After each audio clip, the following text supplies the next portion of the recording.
Chapter 537. Su-yi put down the report sent by Heart's people, and after thinking for a bit, he had Liz on the side take a pen and paper. He raised his hand to write a letter, and then gave it to the messenger who had been waiting the entire time. Give my orders to Heart and have them increase their vigilance. At the same time, go as deep into the Black Rice Wasteland as possible and find out how many beastmen are colluding with the Sack Kingdom. Also, have them send this news to the Lampari Kingdom's western garrison. As for this letter, give it to Her Highness Guard Captain and have him think of a way to give it to Her Highness. The messenger replied, but when he took the letter, he was a bit doubtful. Sir Chairman, why don't you just give it to Her Highness? If you hand it over, I'm afraid there will be problems.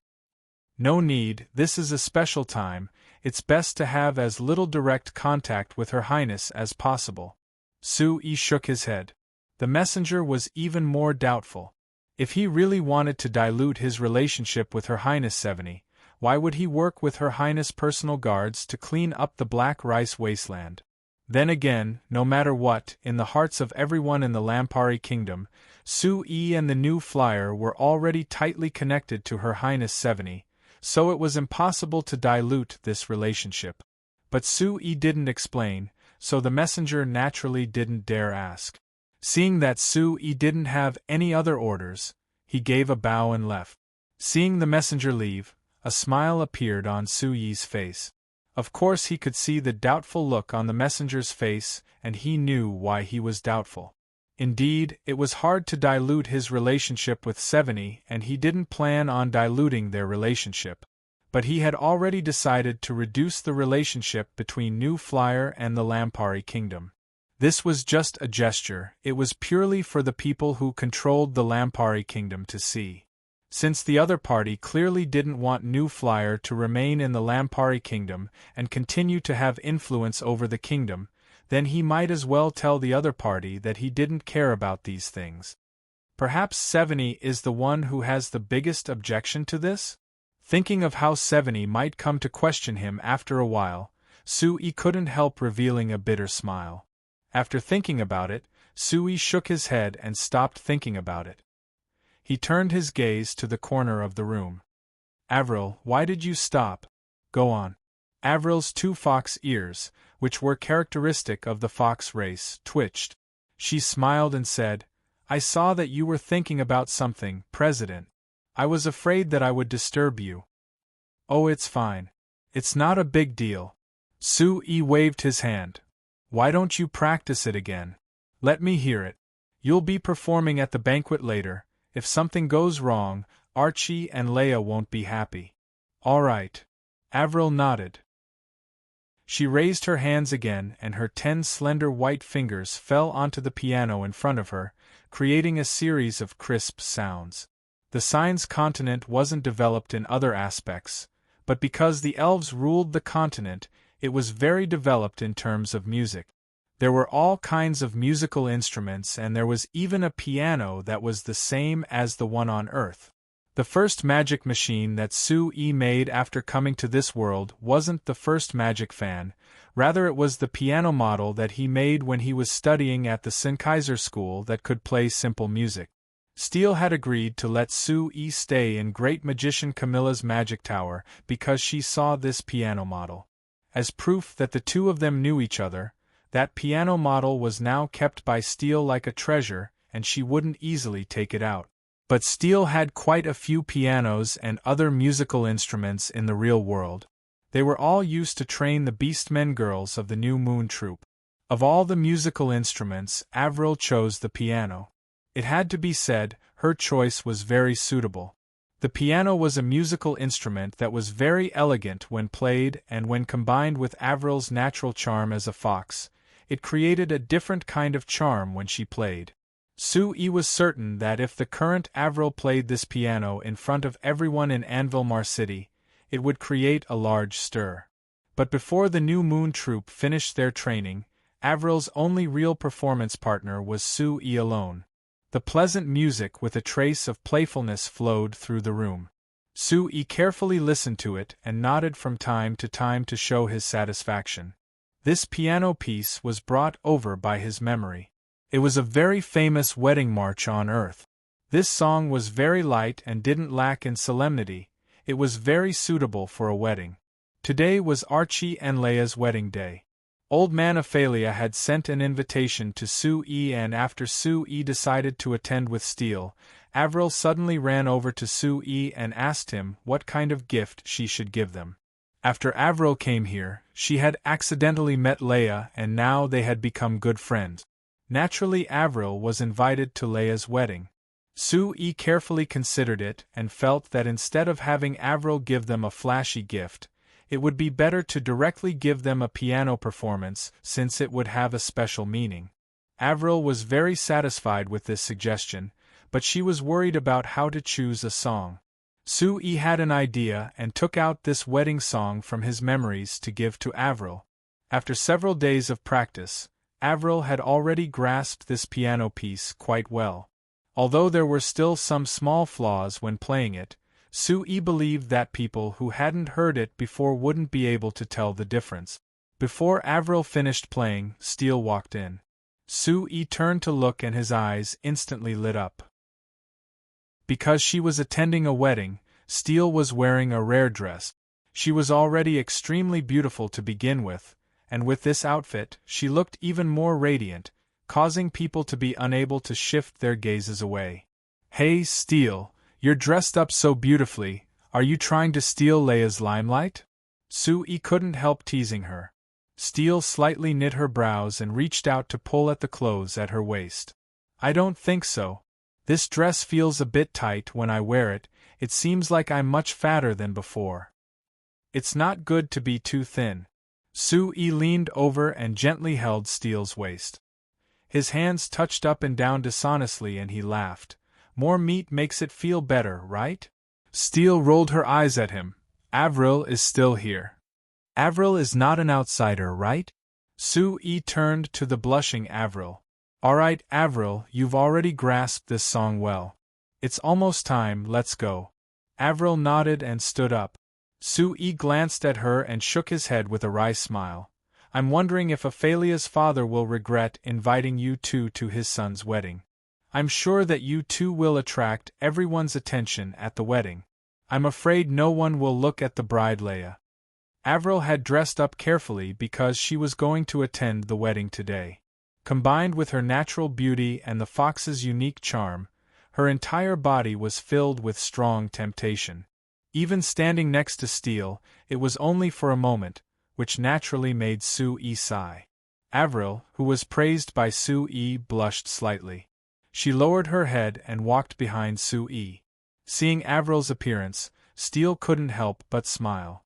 She leaned close to Avril's ear and whispered, "If Sue E can accept you, I have no objections." Avril's face turned even redder. She lowered her head and couldn't say anything. At this time, Sue E was about to walk out the door. He heard Steele muttering something behind him. He turned around and saw Avril's shy expression. He was a bit puzzled, but he didn't have time to ask. He urged the two of them, and the three of them left the manor, heading to the Sheenfei farm living area in the distance. Although Archie and Leia's wedding couldn't compare to Sue E and Steele's wedding, it was still very grand. Because they were the first couple to hold a wedding after moving from Banta City, and it was being held in the Principality of Constantine, Sue E felt that this symbolism was very important. He congratulated them in the name of the New Flyer and attended the wedding as the New Flyer's chairman. Since Sue E was attending with his wife Steele, naturally all the high-level members of the New Flyer were attending as well. Other than the high-level members of the New Flyer, even the local Lord Count Wine had personally come. For a lord of the Principality of Constantine like him, personally attending the wedding of a couple of Lampari Kingdom citizens was very rare. Of course, this was without a doubt because of Sue E and the New Flyer. But no matter what, there were all these important people attending his son's wedding. Although his daughter-in-law's limelight had been stolen by the dazzling Madame Steele and young Miss Avril, Old Man Ophelia was still very happy. He deeply felt that meeting Su-yi by chance was the luckiest thing that had happened to him in his life. Deciding to move to the Principality of Constantine with the new flyer was a very correct decision. The wedding was exceptionally grand. Old Man Ophelia and the other guests all had smiles on their faces. They were in high spirit. However, not everyone was able to enjoy the joyous atmosphere. For example, Su-yi and Count Wine. The conversation between the two of them was a bit tense and even a bit unhappy.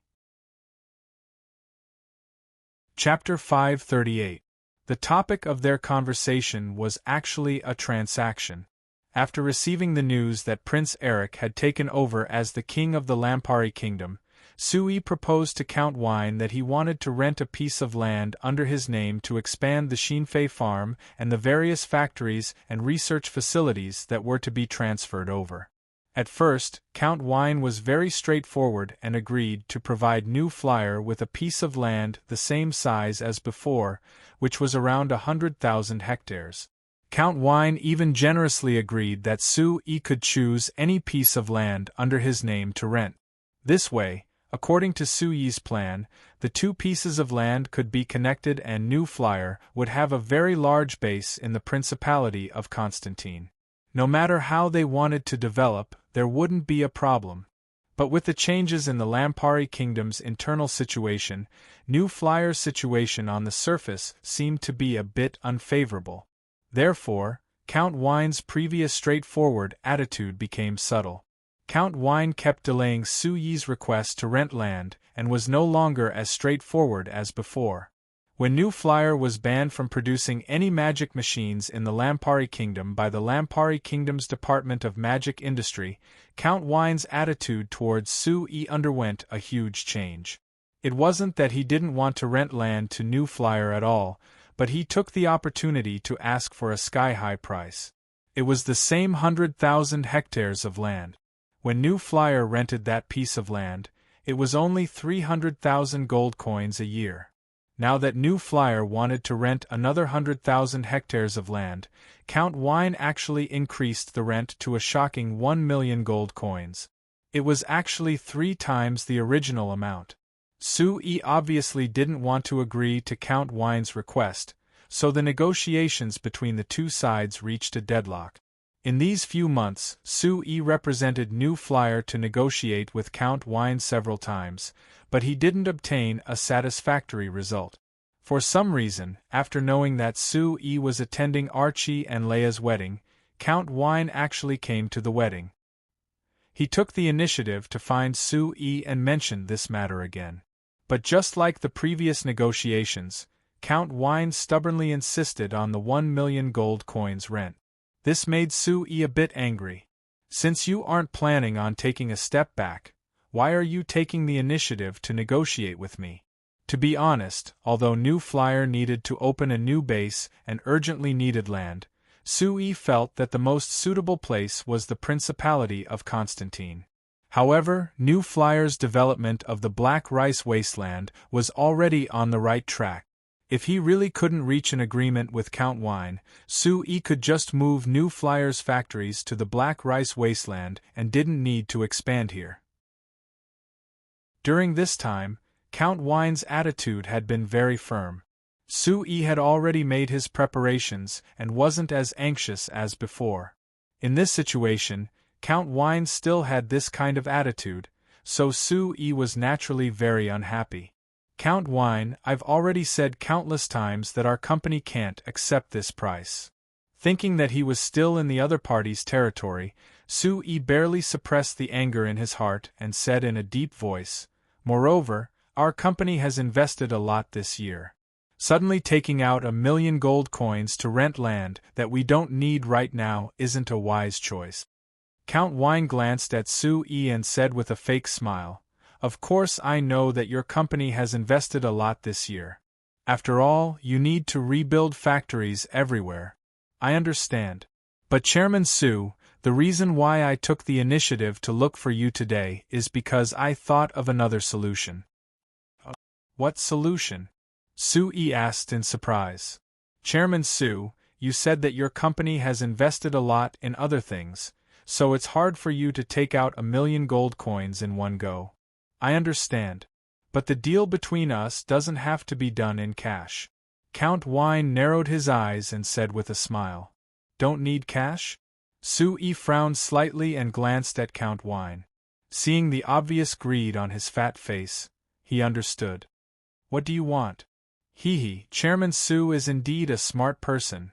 Count Wine's fat face trembled as he smiled and continued, actually, compared to cash, I'm more interested in something else. For example, your company's special technology. Sui was really surprised this time. He didn't think that what Count Wine was eyeing was the new flyer's technology. When Sui made a deal with him before, his mind was only filled with gold coins and he never asked for anything else. Why did he suddenly care about technology? Did he get stimulated by something? This. Let me ask you, Count Wine, what kind of technology are you talking about? Sui asked. Of course it's the magic machine production technology. Count Wine said in a natural voice. There are many companies in your Lampari kingdom that have become rich from the technology your new flyer transferred, so I'm also very interested in them. This means, you also want to invest in a magic machine company? Sui asked. Pretty much. Count Wine nodded. Sui couldn't help revealing a smile. It wasn't strange that Count Wine would have this idea. After all, if they managed it well, they could produce magic machines with their own technology rather than just collecting rent. But Sui couldn't connect Count Wine with a magic machine company no matter what. He couldn't even connect the Principality of Constantine with producing magic machines. The reason was very simple, the people here were just too lazy. The Shinfei farm hired quite a few locals, but compared to the Lampuri people who moved here from Banta City, these locals were just too lazy. Their work efficiency wasn't even a fifth of the Lampuri people's. If it wasn't for his relationship with Count Wine, as well as showing a friendly attitude to the locals, Sui would have already driven out these local workers. Now that Count Wine wanted to create a magic machine company, even if Sui gave him the technology and equipment, he could only hire local workers. With the shockingly low efficiency of the local workers, what future did this factory have? Of course, Sui definitely wouldn't say this. He just smiled and asked, All right, Count Wine, what kind of technology are you interested in? This. First is the canned fruit factory, I want to create one myself. Don't worry, Chairman Su, I'm not trying to steal business from your new flyer. Your new flyer's canned fruit doesn't contain all the fruits of our Principality of Constantine, so there's no conflict between us. Count Wine said. What else? Sui didn't deny it. Other than that, I'm also very interested in the production technology of several household magic machines.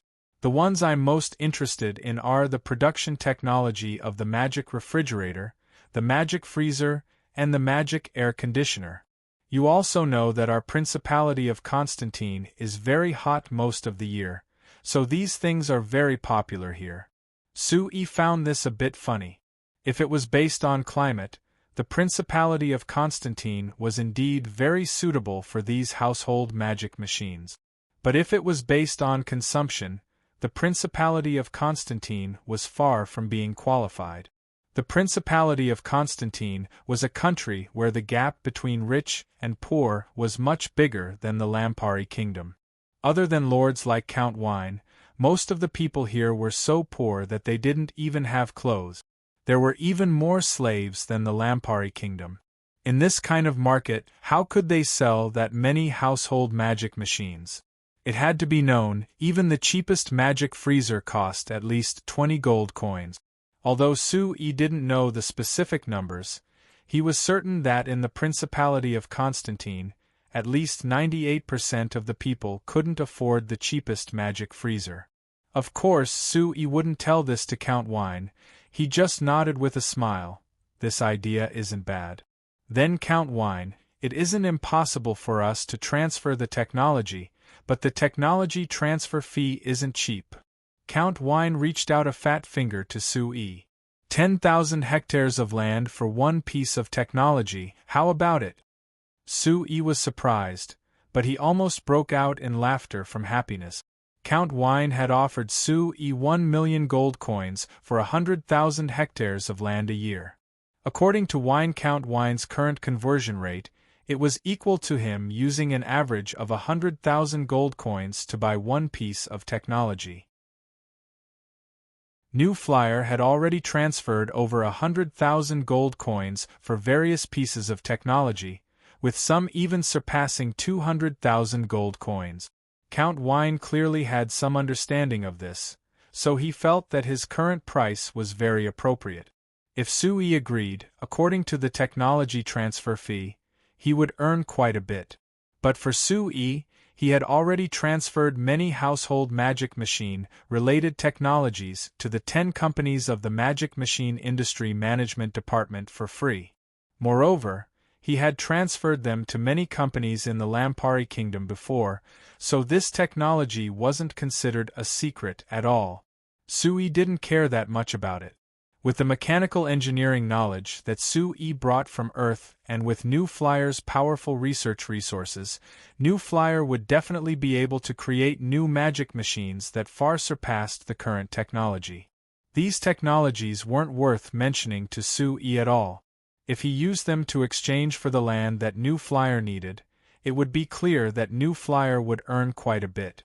Sui deliberately knit his brows and pretended to think for a bit before revealing an awkward look.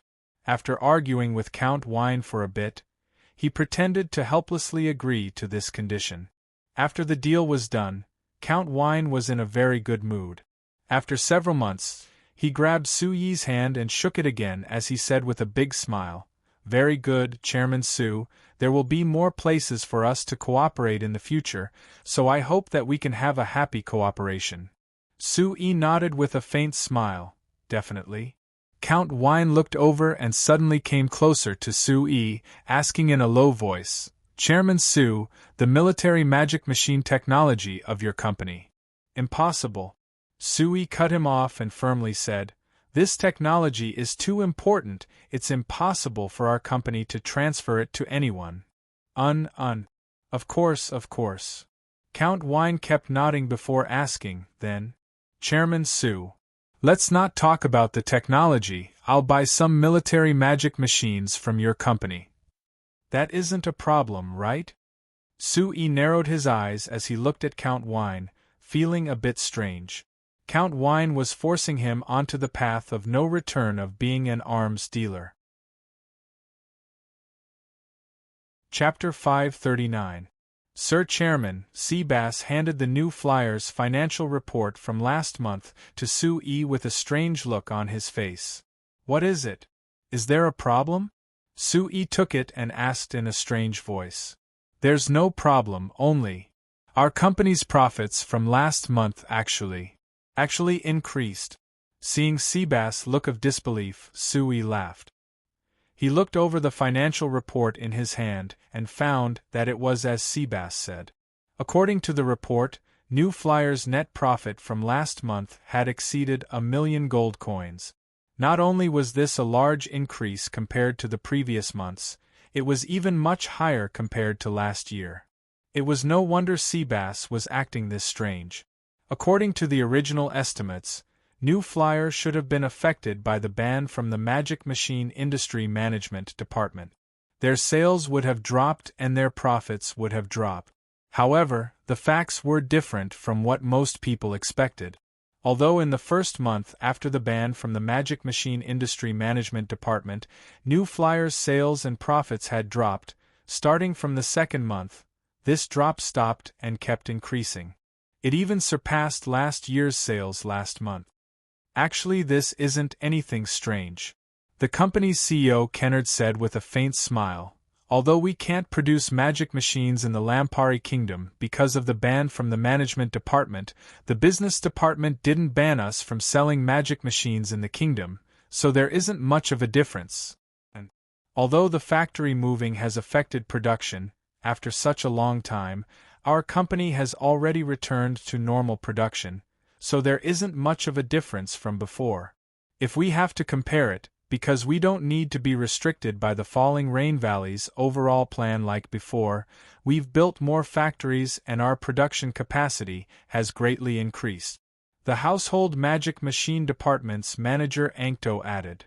That's right, those idiots from the management department never would have thought that after they placed this damn ban on our company, the people of the kingdom would be more willing to buy our company's magic machines, right? Right, there's even a campaign in Banta City, calling on everyone to only buy Shinfei brand magic machines and boycott the magic machines of those 10 companies. I heard about it too. It was said that this event was quite big, and even the surrounding cities had joined in. Now the magic machines of the other companies can't be sold in Banta City or the surrounding cities. Listening to the discussions in the conference room, Sui couldn't help but shake his head. The people from the Magic Machine Industry Administration Department issued such a ban on the new flyer. Clearly, they wanted to kill the new flyer. However, they never would have thought that New Flyer would be able to build a new production base in the Black Rice Wasteland in such a short time. It only took them a month to resume normal production. However, the treatment of the New Flyer by the Magic Machine Industry Administration Department had caused many people in the Lampari Kingdom to be suspicious and angry. With the propaganda of many newspapers and people close to the New Flyer, there was a wave of people in the Lampari Kingdom that supported the New Flyer and resisted the Magic Machine Industry Administration Department. It was because of this wave that the New Flyer's sales had greatly increased in the past few months. They even had a breakthrough last month, and their monthly profit had reached a record of over 1 million gold coins. Correspondingly, the household magic machines produced by the 10 companies of the Magic Machine Industry Administration Department had been boycotted by the people of the Lampari Kingdom, causing their sales to be very poor. There were even many cities where demonstrations against the 10 chambers of commerce broke out one after another. The more excessive ones even smashed the sales outlets set up by the 10 chambers of commerce in these cities. It could be said that it caused a sensation in the entire kingdom. After learning of this, Sui didn't know whether to laugh or cry. Compared to ordinary people, he naturally knew more and could see things more clearly. He knew that perhaps the people's support for the New Flyer was real, but the riots that followed weren't that simple. It was very likely that these people were being used by someone. The cities that had these things happened in were the cities that had supported Seveni before. It could be said that they were completely different from the conservative nobles that King Eric and the Magic Machine Industry Administration Department represented. Their words were without a doubt a demonstration to the other side. The ban that the Magic Machine Industry Administration Department placed on the New Flyer gave them a very good excuse. So strictly speaking, the New Flyer was being used by someone. But Sui didn't care about this at all. The faction that King Eric represented clearly didn't support him and was suppressing him, so naturally he didn't need to consider anything for them. If Seveni was willing to stand up now, Sui would definitely support her. However, when he thought of Seveni, Sui could only give a bitter laugh in his heart. Since bringing the 500 private guards and giving them to Sui to help the New Flyer clean up the beastmen on the Black Rice Wasteland, Seveni had returned to her territory. It's said that she hadn't taken a step out of her territory in 2 months. Her actions were clearly to show everyone that she wouldn't interfere with the internal affairs of the kingdom. The things that happened in the cities that supported her were probably just playing the lute to a cow. It's fine, I don't have any thoughts about the Lampari Kingdom for now. Sui gave a sigh in his heart and raised his hand to stop the heated discussion in the conference room. Seeing everyone's eyes focus on him, Sui looked at the financial report in his hand before saying to Seabass, "Seabass, don't be happy too early. I'm certain that next month, or even in the next few months, our company's financial report won't look good." Seabass' expression changed. "Sir Chairman, have you thought of something that requires large amounts of investment? I have to warn you, our company has invested too much this year, and we don't have that much money left. If you don't pay attention to this, we might be in trouble. I don't need you to remind me of this. I'm very clear on this. Sui waved his hand.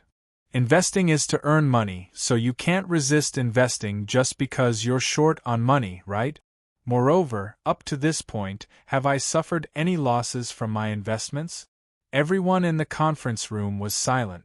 Everyone thought about all the investments New Flyer had made since it was founded and found that it was like Sui said, there wasn't a single loss. Rather, no matter what investment it was, no matter how people didn't think highly of it at first, even if people thought that Sui was crazy, in the end, New Flyer made a large profit. After all these things, there wasn't a single person in New Flyer who doubted Sui's investment decisions. But to be honest, Sui had failed once and this failure was very serious. Even now, it still had a deep impact on New Flyer. That was his investment in Her Highness 70. Of course, this was a political investment, but it was completely different from business investment. All right, Sir Chairman, I'm not doubting your idea of investing. I just want to remind you to pay attention to the company's current financial situation. Seabass thought about it before tactfully saying, if it isn't a necessary investment, I suggest that you wait a few months. At least wait until the base on the Black Rice Wasteland is finished before you consider it. I'll remember this suggestion. But Seabass, I've suddenly found that I've been led astray by you. Actually, what I want to say isn't that I've thought of a new investment, but rather I've received some news. This news will make our company's financial report look bad for the next few months. What news? The group of people looked at Sui with curious gazes. A single piece of news would cause a company as large as New Flyer's profits to drop for several months? This was too incredible. Sui put down the financial report and his expression became a bit more serious. According to the latest news I've received, the Lampari Kingdom's Department of Commerce is about to pass a new rule that will categorize the goods circulating in the kingdom. The goods produced in the kingdom will be categorized as goods sold in the kingdom, so they will be considered goods circulating in the kingdom. The goods produced in the kingdom and sold to other countries will be categorized as goods exported to other countries. Then what about the goods that are produced in other places and sold to the kingdom? Enkato couldn't help cutting off Sui. Seeing the anxious look on Enkato's face, Sui said in a deep voice, these goods are the same as the goods produced in other countries and sold to the Lampari Kingdom. They will be considered imported goods. Kennard immediately raised a brow. This means that the goods we sell to the kingdom will be the same as imported goods and we will have to pay import duties? That's right. Sui gave a slight nod. As soon as his voice fell, there was an explosion in the conference room as everyone couldn't help shouting out. It can't be, right? Our company is a Lampari Kingdom company. How could it be considered imported goods? That's right. We are a company under Banta City.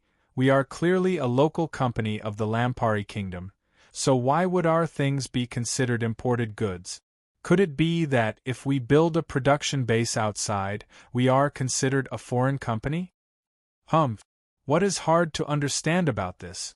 It's clear that those 10 companies can't compete with us. So they thought of a new shameless move. Right, it must be like this. These fellows are simply shameless. Too despicable. Too shameless. Sui silently waited for a while before everyone slowly calmed down. They focused their eyes back on Sui. I understand your anger. But to be honest, when I received this news, I wasn't angry at all, rather I found it very funny. Sui revealed a serious smile. Think about it, they even got the Magic Machine Industry Management Department to ban us from producing magic machines in the kingdom, so it's not strange for them to issue such a ban right after, right? Kennard slightly knit his brows. But Sir Chairman, like this, if we continue to sell magic machines to the Lampari Kingdom, because we have to pay import duties, the cost will greatly increase. The profits will be much lower.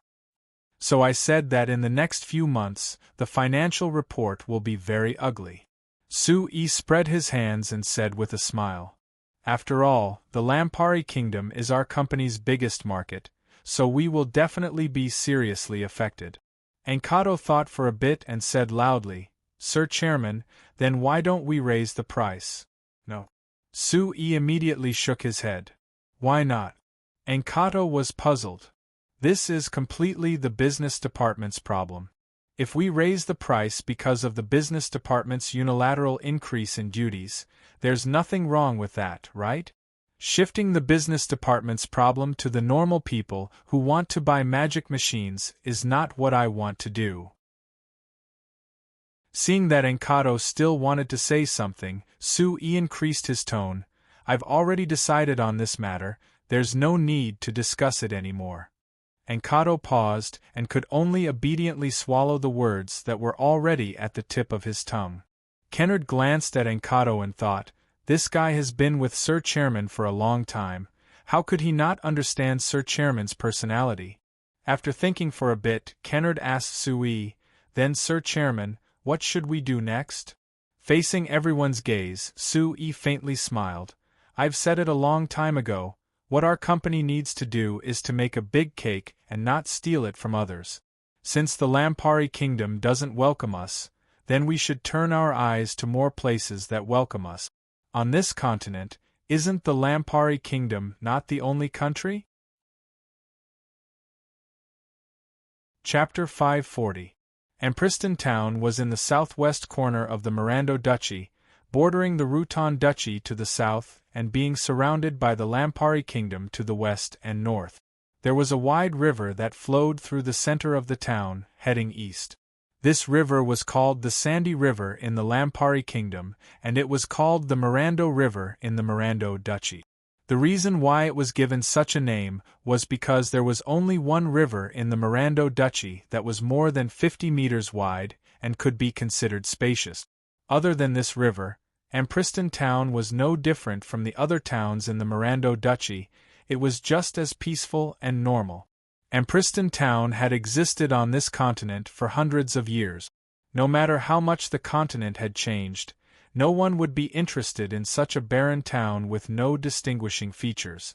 The people of Ampriston Town also thought that they would be like the past several hundred years, living this peaceful and normal life until they died.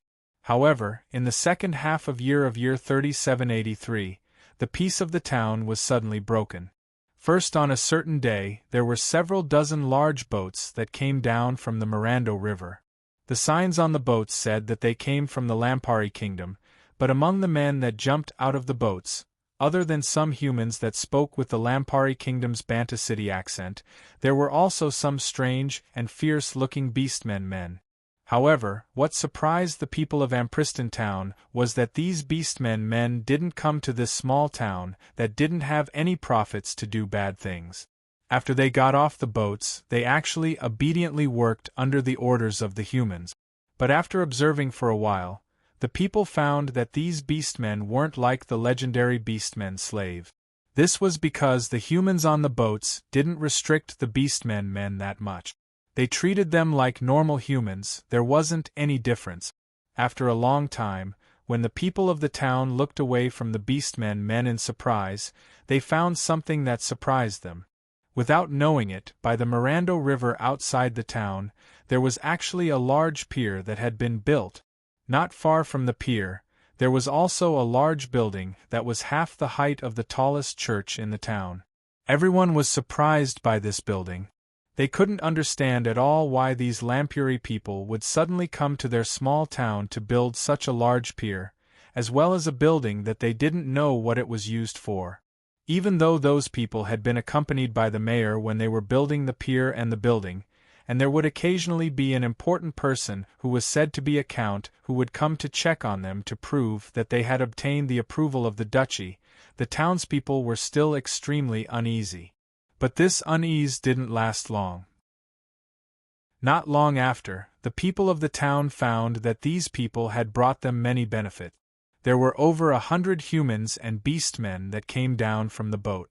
Although they had brought down a large pile of materials that people couldn't understand, they didn't prepare any food or clothing.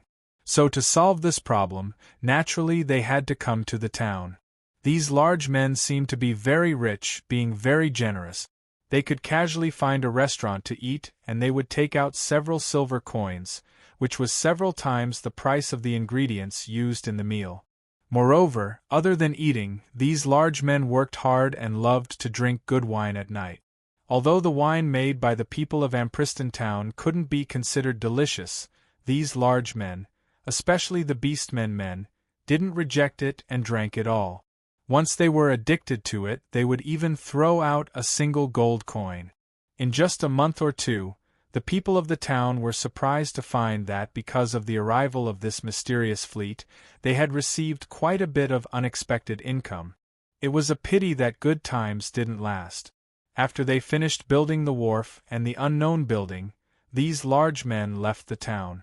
However, the people had only been disappointed for a few days when another group of several hundred burly men, far more than the previous group, came to the small town once again. These large men didn't come from the Mirando River, rather they came from the ground in a strange thing called a magic car. After settling down in the town, these large men began pounding the ground around the town. According to what they said, they were preparing to build a road. A road? Ampriston town shared a border with the Lampari kingdom, so they had heard of this thing that was said to be everywhere in the Lampari kingdom. But why did these people suddenly come here to build a road? But the answer to this question wasn't important to the people of the town. The important thing was that because of the arrival of these people, the food and lodging business in the town became prosperous again. There were even some well-informed merchants who heard that these people were still moving, so they opened a restaurant near the wharf to provide food and lodging for these people. After a few months, there were 3 more roads outside the town. One of them went west, directly reaching the Lampari kingdom. The other one went east, which was said to lead to the capital of the duchy, Mirando City.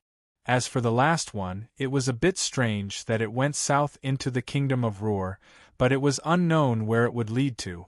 After the road and wharf were built, it was like a large group of people came to the town overnight. A large number of strange-looking iron machines were transported into the strange building that was previously built. Then, the town office suddenly posted a notice, announcing that Ching Ching wanted to recruit a group of workers in town.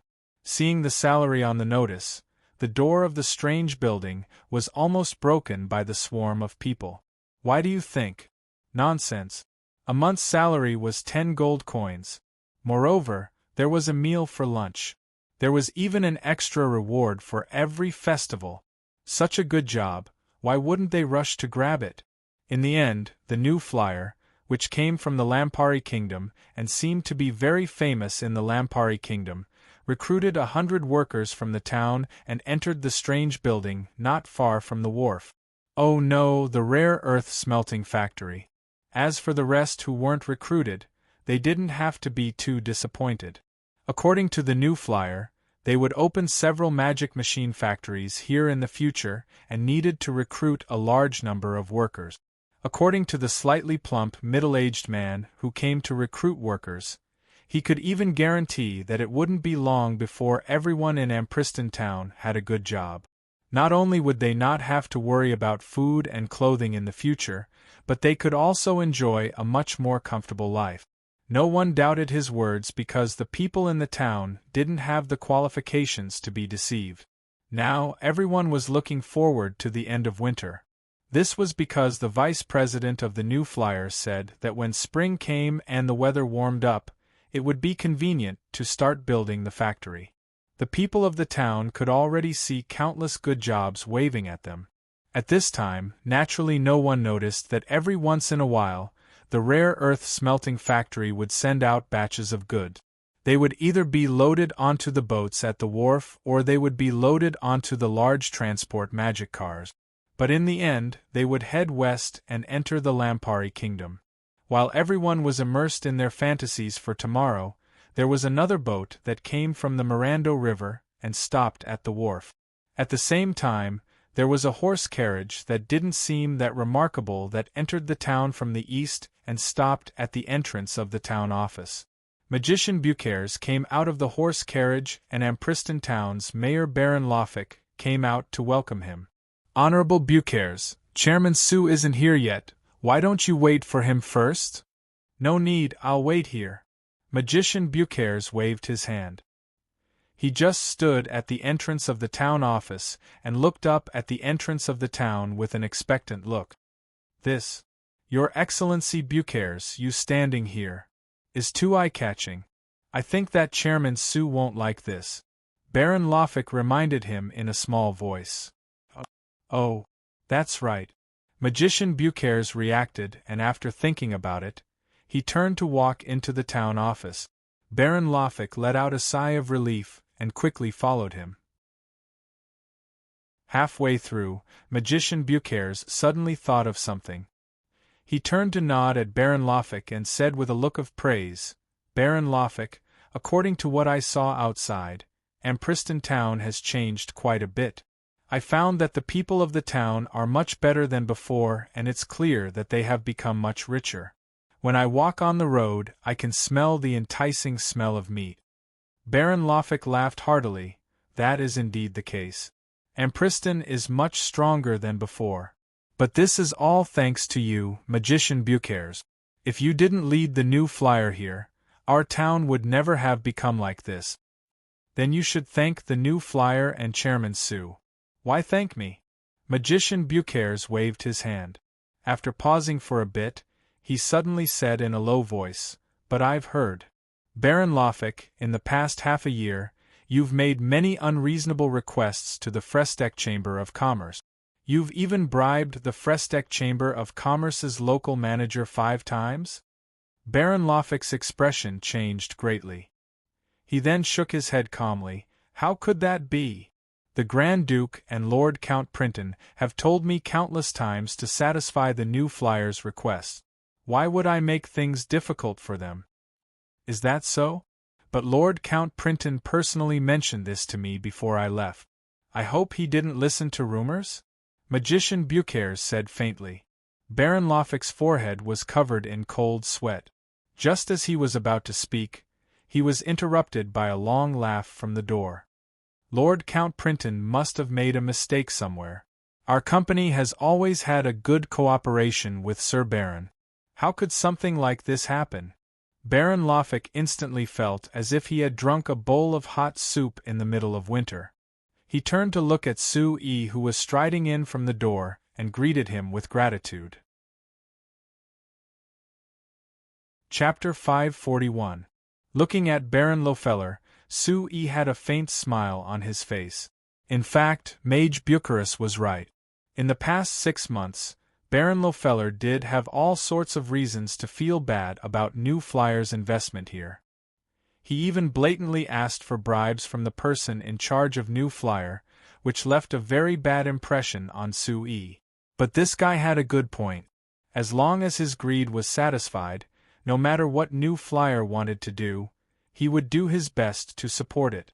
New Flyer was able to complete the project in this small town in half a year, so he could be considered to have contributed quite a bit. If there was a new mayor, both sides would have to adjust to each other again. Baron Lofeller might not be as useful as the current one. Moreover, although he frequently asked for bribes, his appetite was actually quite small. So far, half a year had passed, and the value of everything New Flyer had invested in him did not exceed 5,000 gold coins. For a mayor who held such an important position in a small town, this price could be said to be very cheap. If every person with real power like him in the Mirando Duchy could be so easily satisfied, then Sue E would be quite happy. Baron Lofeller, it's nice to see you again. When Phil went back to report last month, he praised you greatly in front of me. He said that with your help, the work of our rare earth smelting factory was very smooth. He said that it was very reassuring to work with you. Sui said with a smile. Baron Lofeller obviously knew what Sui meant. He quickly put on a face full of smiles and shook Sui's hand tightly. He said with great enthusiasm, "Thank you for Factory Manager Phil's affirmation of my work. It is our honor that New Flyer is able to invest in our Ampriston town. As the mayor, I am very happy with the changes your company has brought to our town. Of course, I will help you with your work. Sui laughed. Our company's motto is to lead a place to become rich when we invest. I mentioned this to Duke Mirando when I discussed this with Sir Bucharest, and I personally made this promise to Duke Mirando. But based on the current situation, we are far from reaching our goal. How so, how so? Our town has already changed quite a bit. Sir Bucharest was just praising this. Baron Lofeller turned to look at Magician Bucharest with a trace of expectation in his eyes. Magician Bucharest narrowed his eyes to look at Baron Lofeller before giving a soft snort. He then turned to Sui with a smile and a nod. Yes, Chairman Su. Since the last time I came here, it has only been less than 2 months. But in such a short time, Ampriston Town has undergone a huge change. I can't help but be amazed by the power of your Chamber of Commerce. Su Yi's words, this isn't anything. I said, this is just the beginning. This is. Your Excellency Bucharest, you've been to Banta City before, so you should know what Banta City has become. My goal is to turn Ampriston Town into the next Banta City. Magician Bucharest immediately shook his head. How can this place compare to Banta City? To me, Banta City's prosperity can even compare to the largest cities of the Kanla Empire and the Mala Empire. There are even many strange things in Banta City that no other place on the continent has. Ampriston Town is just a normal town in our Mirando Duchy. How could it compare? Baron Lofeller on the side also said in an emotional voice, that's right, I went to Banta City to take a look before and it really left me with many surprises. The current Banta City, in my opinion, has already surpassed all the other cities on the continent by an era. Sui looked at Baron Lofeller in surprise. This fellow who didn't know anything and only knew how to make money, in Phil's words could actually say that Banta City surpassed all the other cities on the continent by an era. It seemed like he wasn't completely useless. But, Chairman Su, to be honest, I've been to Banta City several times before and the current Banta City is clearly much worse compared to before. After your new flyer left Banta City's prosperity dropped quite a bit. Magician Bucharest said with knit brows, I really don't understand what your Lampari kingdom is thinking, actually forcing your new flyer away. This is simply stupid to the extreme. Hearing Magician Bucharest's impolite evaluation, Sui revealed a smile before shaking his head. That is their decision, I won't comment. All right, Your Excellency Bucharest, let's not discuss these unpleasant things and talk about proper business. Magician Bucharest nodded before looking at Baron Lofeller. Baron Lofeller immediately understood and said to the two of them with a smile, I'll go take a look at the situation on the road, you can slowly chat. When Baron Lofeller left and closed the door, Magician Bucharest took out a piece of paper for Sui. Chairman Su, this is the result of my research with several high-grade magicians. Please take a look and give me some suggestions. Sui wasn't polite and opened it to take a look. He found that it was a blueprint and there was a complicated magic array drawn on it. There were also many diagrams and detailed explanations of this magic array on the side.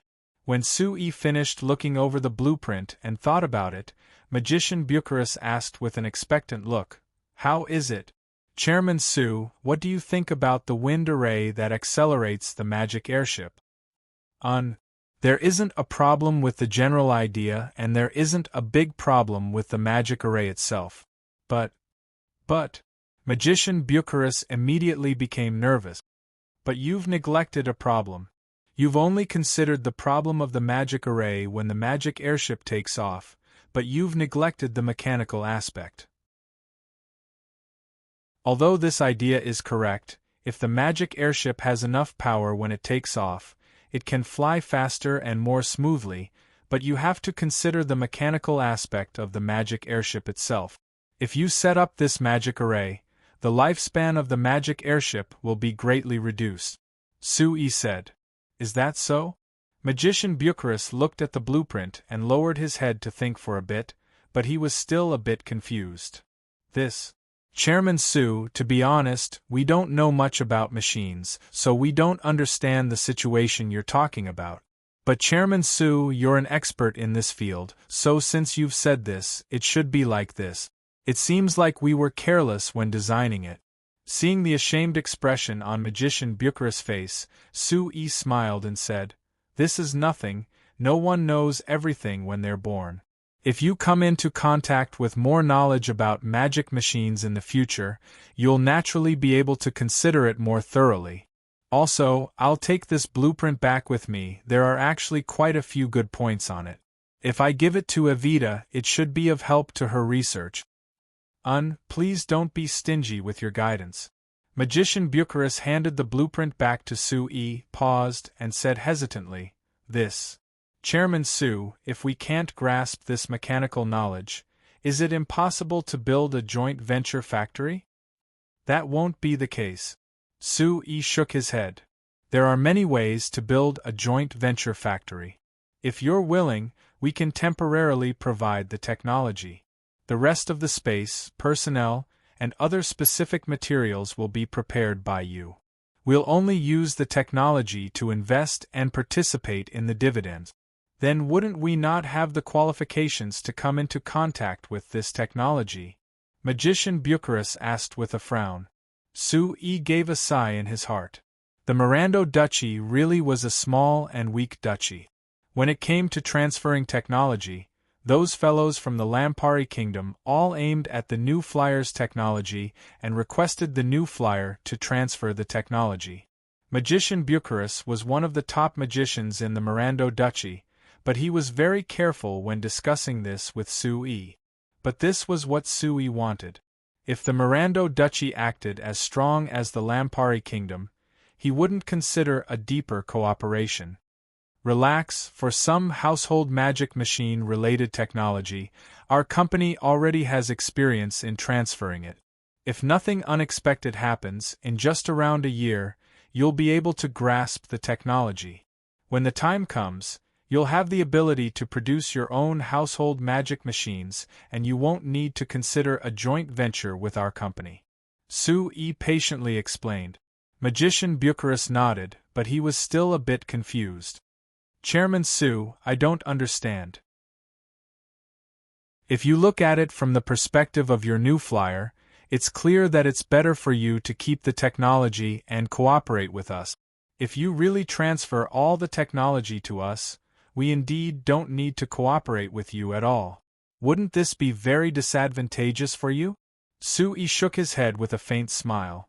"If you understood the things our new flyer has done over the years, you wouldn't have asked this question. It's hard for me to explain the specifics to you, so just treat it as me being willful." Magician Bucharest tightly knit his brows as he looked at Su-yi, clearly not understanding at all. But Su-yi clearly wasn't planning on explaining this to him, so he didn't keep asking. He went through his bag and took out a document for Su-yi. "Chairman Su, this is the contract for the rare earth mine and magic crystal mine that the Duke signed for you. Please take a look." Chapter 542.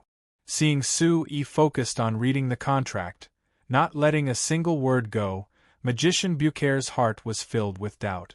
Even if he had known Su-yi for a year and since they started working together, he had met Su-yi countless times, but the more they met, the more he found that he couldn't understand Su-yi at all.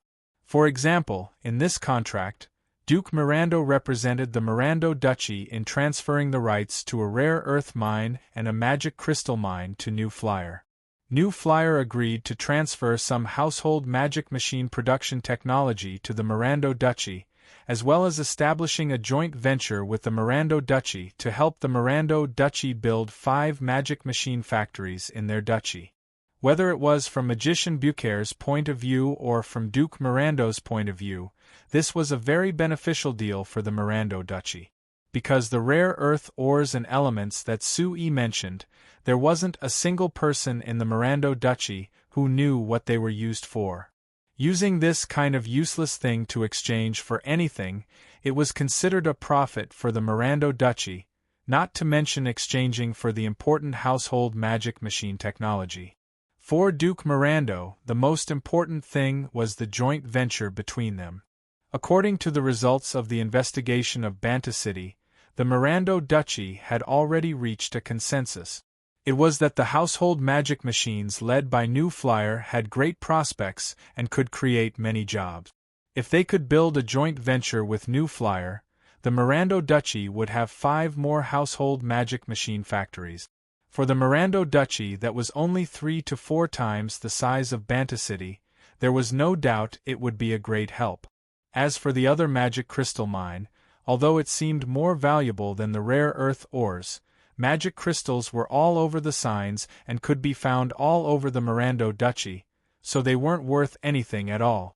Even if the magic crystal mine that New Flyer valued was the largest in the Mirando Duchy, according to its valuation, it wouldn't even be worth 100,000 gold coins. As for any household magic machine production technology that New Flyer transferred, the transfer fee would easily surpass 100,000 gold coins. Not to mention that Sui had taken the initiative to build the rare earth smelting factory and the magic crystal refining factory in the Mirando Duchy, as well as hiring a certain amount of workers from the Mirando Duchy. Just these 2 factories alone were enough to bring great benefits to the Mirando Duchy. For example, the rare earth smelting factory outside Ampriston town had only been open for less than 2 months, but it had already paid 3,000 gold coins in taxes to Ampriston town and recruited 100 local workers. Not mentioning the benefits, just the wages of the workers' wages per month alone reached 10 gold coins a month. This kind of salary was second to none in the entire Mirando Duchy. So the local workers who could enter the rare earth smelting factory, they were all envied by others? The people of Ampriston town were all proud to be able to work in the New Flyer's rare earth smelting factory. When they heard that New Flyer was about to open a canned seafood factory and fertilizer factory outside the town and needed to recruit around 200 workers, not to mention the people of Ampriston town rubbing their hands and preparing to apply, even the people of the nearby towns and cities had already made their preparations. Once the Frestec Chamber of Commerce made it clear when they were recruiting workers, they would be crushed by the crowd that would swarm them. It had to be said, Sui had indeed fulfilled his promise, bringing prosperity and development to Ampriston town. This made Magician Bucares very satisfied with him. However, it was also because of this that Magician Bucares was filled with doubt towards Sui. In his opinion, New Flyer's current approach had actually increased their costs by a lot, and Sui definitely had many ways to reduce these costs. For example, even if he offered the workers of Ampriston town a salary of 5 gold coins a month, Bucares was sure that the people of the town would rush to recruit them. However, Sui did so and even made a lot of promises to Duke Mirando. In the beginning, Magician Bucares didn't believe Sui's promises at all because he felt that the promises of merchants couldn't be relied on. However, everything that Sui and New Flyer had done in the past half a year proved that Sui was fulfilling his promises one by one. Thinking back to the many interactions he had with Sui in the past half a year, as well as the various changes that had happened in Ampriston town, Bucares sighed in his heart. To be able to meet Sui during the Sorcerers Guild's certification exam was an extremely fortunate thing. Thinking about the Sorcerers Guild's certification exam, Bucares' heart suddenly moved as he thought of something. Right, Chairman Su, your current strength. What level have you reached? Bucares couldn't help but ask. Sui had just finished reading the agreement and was thinking about some of the details when he suddenly heard this question. He couldn't help but be stunned for a moment before muttering, "This? I haven't specifically tested it, but I shouldn't be at the level of a great mage yet." "Oh, that's good." Bucares sighed in relief. Sui couldn't help but laugh. "What's good about it?" Bucares was stunned for a moment before he reacted and hurriedly waved his hands. No, Chairman Su, don't misunderstand, I just feel that, if you could become a great mage at your age, that would be too terrifying. But thinking of your shocking talent for magic, I feel that it isn't impossible. Sui laughed. Relax, I'm not that strong. Although I have the strength of a 9th level mage, Great Magician Camilla said that I'm still very far from becoming a great mage. If I want to become a great mage, I need to put in a lot of effort. Bucares nodded. His Excellency Great Magician Camilla is right. Although a 9th level mage is only a step away from becoming a great mage, this step is very hard to take. Chairman Su, if you want to become a great mage, you need to put in a lot of effort. But Chairman Su, you're busy with the new flyer all day. I'm afraid you don't have much time to practice magic, right? Indeed, I don't have much time. Su-Yi shrugged and helplessly said with a sigh, You also know that our company has encountered many things this year. I've only rested for 2 days in the Principality of Constantine this year, and have been busy the rest of the time. How could I have time to study magic? Bucares let out a sigh of surprise. Even if it's like this, Chairman Su, you still have the strength of a 9th level mage. It has to be said, Chairman Su, your talent for magic is just too shocking. I feel that Great Magician Camilla is right. You should take out more time to study magic, and try to become a great mage as soon as possible. I think you should understand that once you become a great mage, your status and realm will be completely different. Of course I understand this. Don't forget, our new flyer has 2 great mage-level researchers.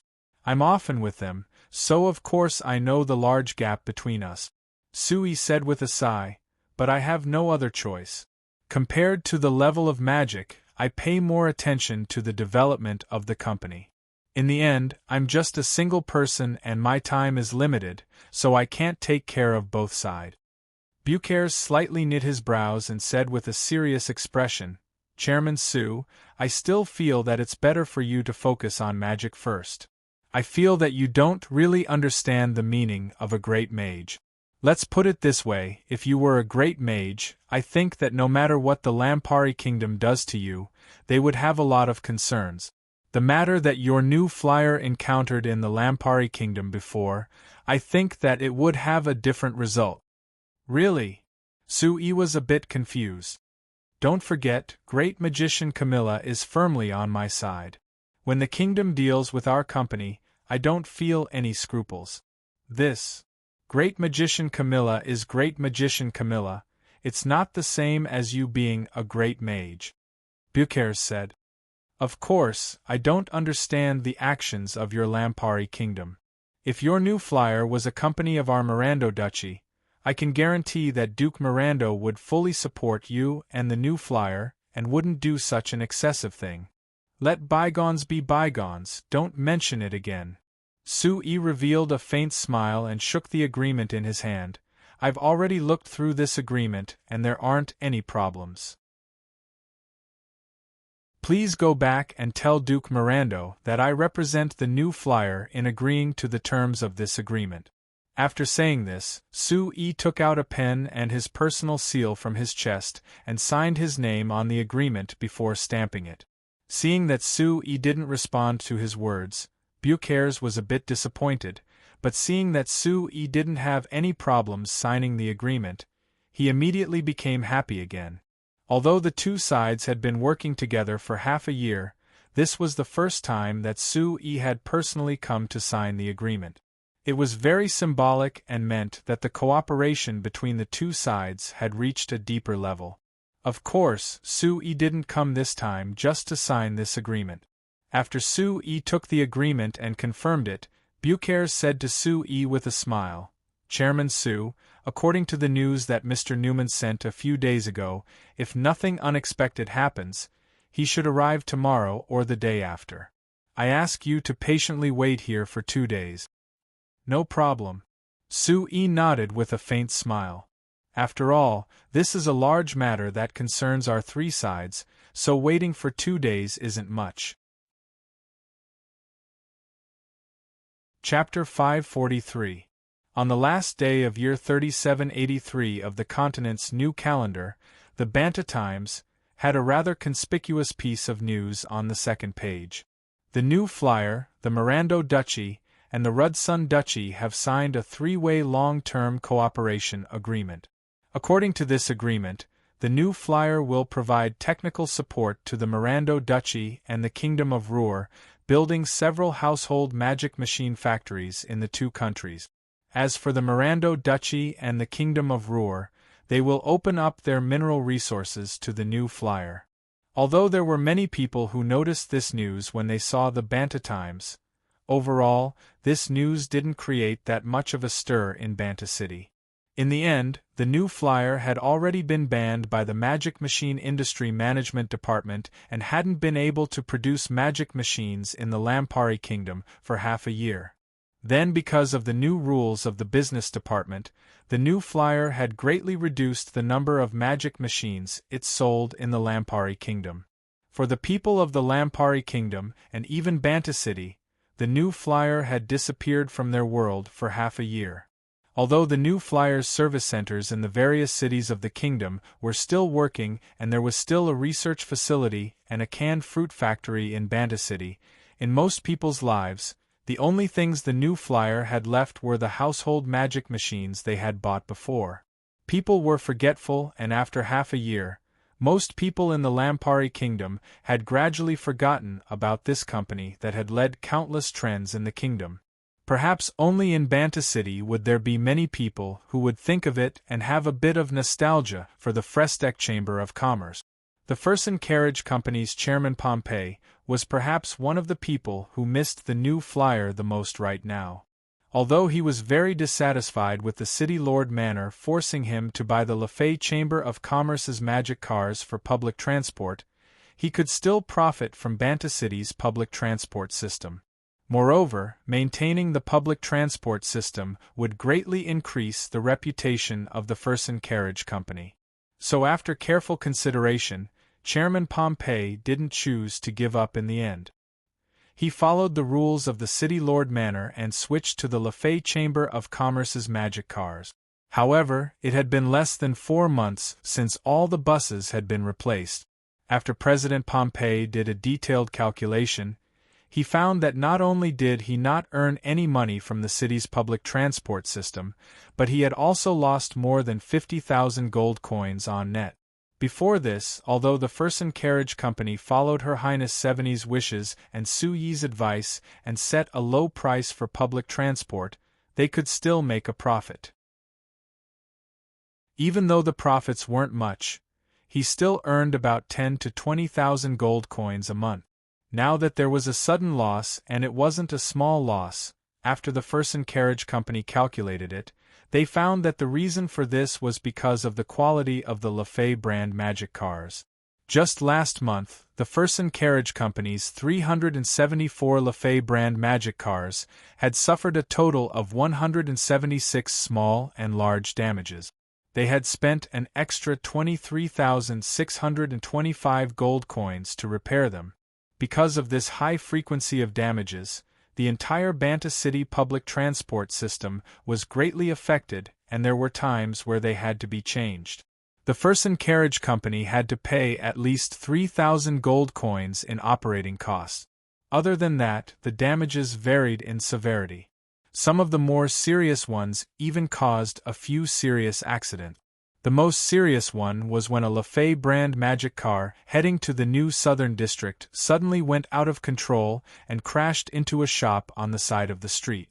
Although it wasn't fast and no one died, there were 13 people who were heavily injured and 24 people who were lightly injured. Because of this, the Fersen Carriage Company had to pay over 5,000 gold coins in medical and compensation fees. Adding it all together, just last month, the Fersen Carriage Company had spent close to 40,000 gold coins on the public transport system. Putting aside the profits, their net loss was over 20,000 gold coins. It was like this for several months, so Chairman Pompey felt that the public transport system was simply a burden for the Fersen Carriage Company. But maintaining the public transport system not only increased the reputation of the Fersen Carriage Company in Banta City, it also gave them a certain amount of support from the City Lord Manor. So even though they were clearly losing money, Chairman Pompey never made up his mind to give up and kept doing his best to maintain it. However, the City Lord Manor had made a new rule a few days ago that forced him to make his decision. The Fersen Carriage Company couldn't keep maintaining the public transport system. The content of this rule was very simple. It was to announce that starting tomorrow, the special subsidies that Banta City's finances gave to the public transport system would be cancelled. The reason given by the City Lord Manor was very righteous, saying that this was to promote a fair business environment in Banta City, so they couldn't give special subsidies to certain companies. But how could Chairman Pompey not know that this was completely because the City Lord Manor wasn't willing to take out money? The reason why this rule wasn't changed this year was because the subsidies for the public transport system had already been given by Her Highness Seveny when she was still the City Lord at the beginning of the year. If they changed it this year, it would without a doubt be a great disrespect to Her Highness Seveny. In the new year, it was natural for the City Lord's Manor to change some policies. Even Her Highness Seveny couldn't blame them. It was very clear that Chairman Pompey didn't have the right to criticize the City Lord Manor, so he could only silently accept it. After several days of careful calculation, Chairman Pompey realized that if they lost the special subsidies from the City Lord Manor, the Fersen Carriage Company would lose over 200,000 gold coins a year just from the public transport system. It would even be close to 300,000 gold coins. If it was 2 years ago when the Fersen Carriage Company had a profit of over 1 million gold coins a year, for their reputation and the support of the City Lord Manor, they could barely take this loss. But now the City Lord's Manor clearly didn't support the Fersen Carriage Company. Moreover, because the 10 companies had lowered the transport fees, the Fersen Carriage Company's profits had greatly decreased. At the end of the year, their annual profits didn't even exceed 500,000 gold coins. Not to mention that this profit included the high profit from the first half of the year. If they only counted the second half of the year, their total profit was only less than 200,000 gold coins. In this situation, the Fersen Carriage Company couldn't take the large loss from the public transport system at all. Helplessly, even if Chairman Pompey didn't want to disappoint Her Highness Seveny and Chairman Sue, he had to give up. So when the Banta Times published news on the last day of year 3783 of the continent's new calendar, as long as it was related to the Frestec Chamber of Commerce, the Frestec Chamber of Commerce would be on the front page, but now it had to be on the second page. Because the front page news was an explosive piece of news from the Fersen Carriage Company through the Banta Times. The Fersen Carriage Company announced that starting next year, the Fersen Carriage Company would be withdrawing from Banta City's public transport system. In just a single morning, this news had spread all over Banta City. Everyone who received this news was stunned. The Fersen Carriage Company withdrawing from the public transport system, didn't that mean that there would be no public transport magic cars in the future? But the people of Banta City were already used to taking the convenient magic cars to wherever they wanted to go.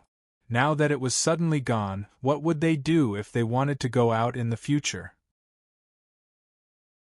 It wasn't a problem for rich people since most of them had bought magic sedans from the New Flyer, but what about the people who couldn't afford magic sedans? Could it be that they had to rely on riding bicycles?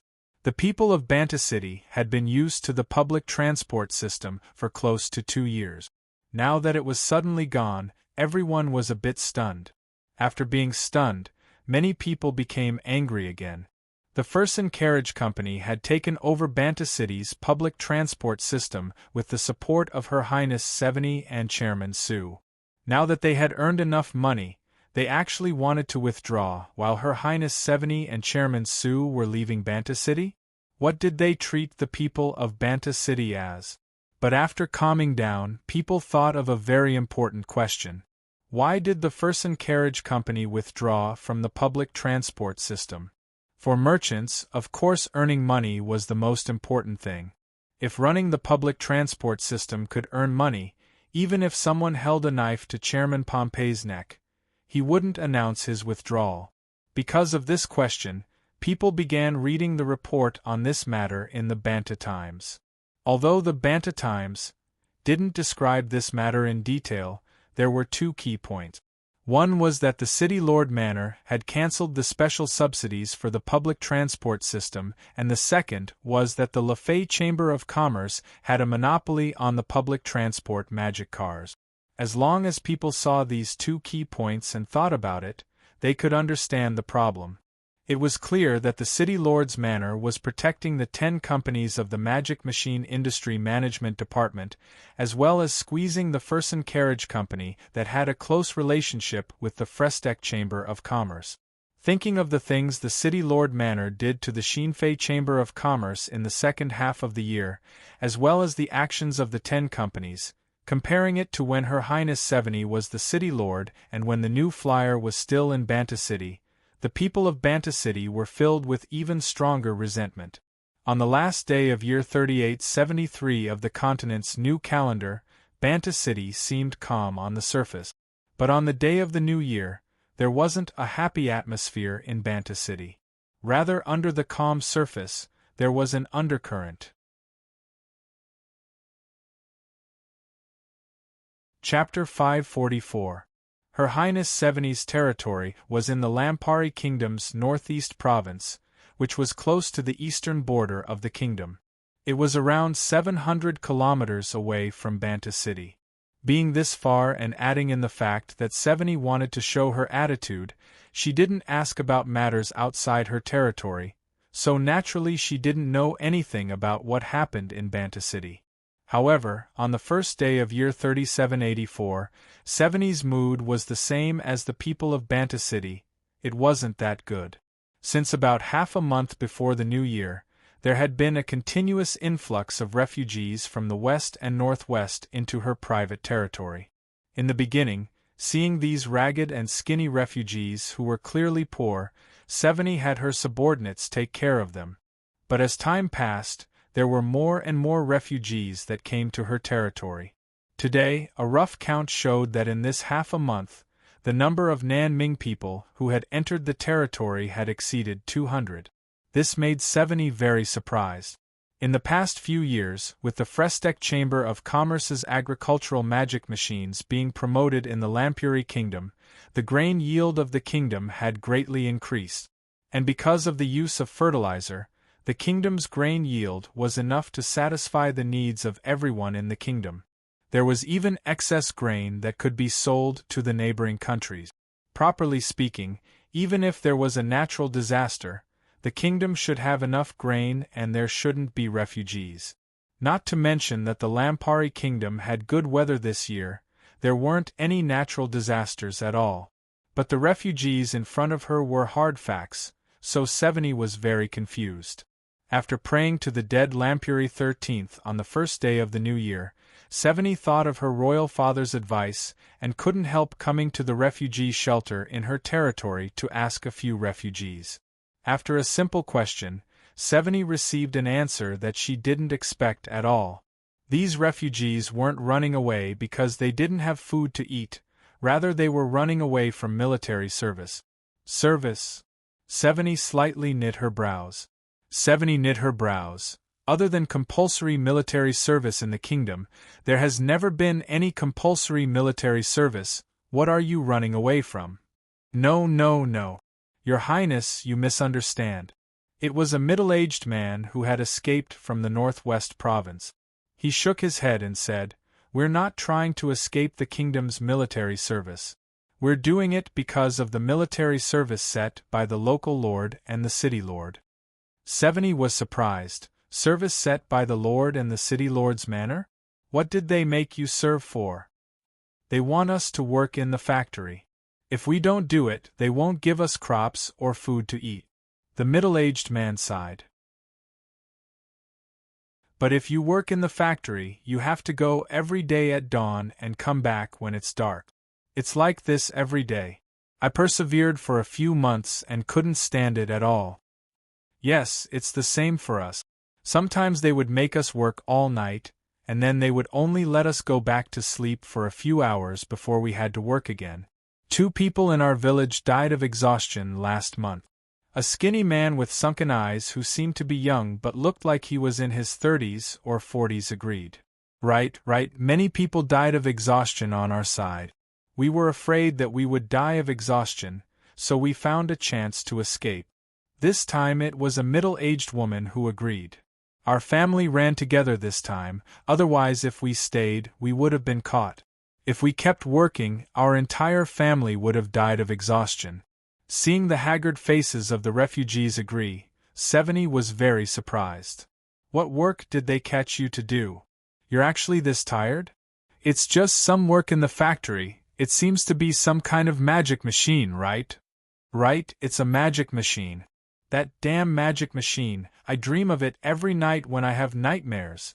The one I made before was called the magic kettle? It seems to be like this. It's just a simple thing, and it's not hard to make, but to work all day, I really can't take it. Oh, we're making the magic air conditioner. We're making the magic stove. Hearing the discussions of the refugees, Seveni's expression became a bit strange.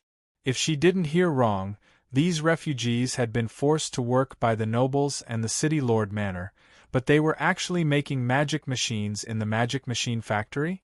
But in Seveni's impression, wasn't the work of a magic machine factory very simple?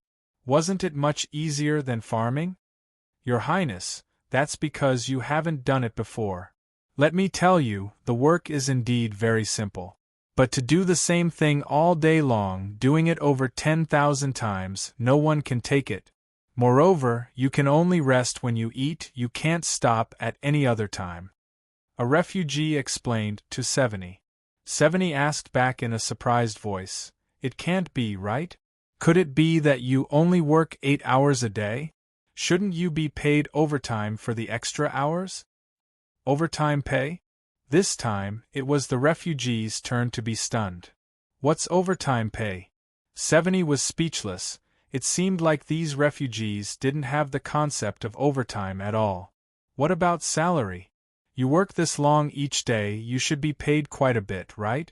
Is there 20 a month? Oh no, that's not possible. Is there 10 gold coins? 10 gold coins. The refugees all looked at Seveni with wide eyes, like they had heard something unbelievable. Seeing their expressions, Seveni immediately knew that she had said something wrong. Perhaps for Banta City, 10 gold coins a month wasn't even enough, but for the other places in the Lampari Kingdom, this was already a very high wage.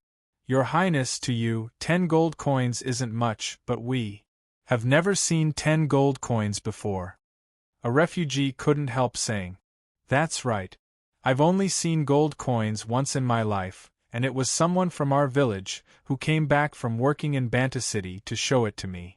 He said that he could earn 13 gold coins a month working in Banta City. That high? Then why didn't you go to Banta City?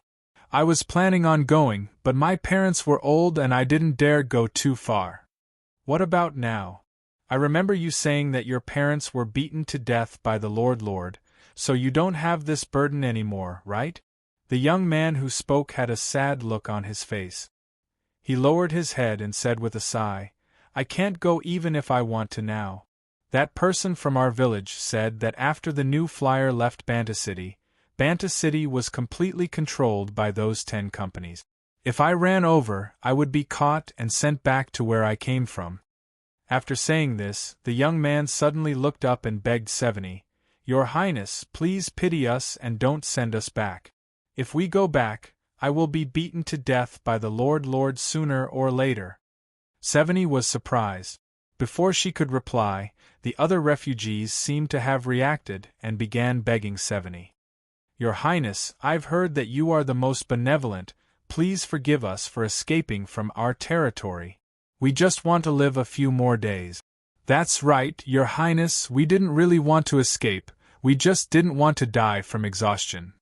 Your Highness, please forgive us. Looking over the faces filled with hope, Seveni gave a sigh. She stood up and ordered the managers to take care of these refugees before leaving the temporary shelter. The refugees behind her were still begging, but she could only harden her heart and ignore them. It wasn't that she wasn't willing to accept the requests of these refugees, but based on the answers of these refugees, they were clearly citizens of the private territory of the kingdom's nobles. According to the rules of the royal parliament, even if she was the princess, she didn't have the right to meddle in the territories of other nobles. These refugees were the citizens of nobles, so how they were dealt with was up to the lords. Although she could temporarily take them in, she didn't have the right to deal with them.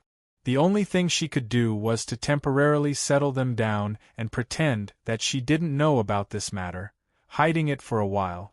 If the lords of these refugees came to her, according to the rules of the royal parliament and the unwritten rules of the nobles, Seveni couldn't force them to stay. Walking on a road that wasn't that wide in her territory, Seveni thought about the conversation she had with the refugees, and her heart was filled with bitterness.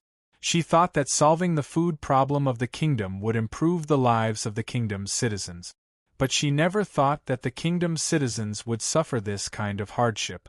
Although she didn't ask clearly, based on the reactions of the refugees, when they were forced to work in the magic machine factories, not to mention overtime, they might not even receive a wage. This was because they called this service, and service was naturally voluntary work. Thinking of this, Seveni couldn't help giving a bitter laugh. When she saw Sue personally set the working standards for the new flyer workers, she had been shocked, feeling that Sue was doing something unnecessary. This was because she felt that since the workers were employed by New Flyer, they should work according to the New Flyer's arrangements. There was no need to make all these rules for them to follow, as well as limiting their working hours, making it seem so rigid. When Sue evaluated this, saying that Seveni's idea represented the nobles oppressing the commoners, Seveni wasn't convinced. Looking at it now, Sue's words weren't wrong at all. The experiences of these refugees really perfectly reflected this. Thinking of how the work of these refugees was related to magic machines, Seveni's heart was filled with emotions. Although this meant that the magic machine industry was developing in the Lampari kingdom, this wasn't the kind of development that Sue wanted to see, right? Thinking of this, Seveni suddenly felt a strong sense of resentment towards Sue. This fellow who heartlessly abandoned the Lampari kingdom and Banta City, what was he doing on the first day of the new year? How much did he know about the current situation in the Lampari kingdom? Chapter 545.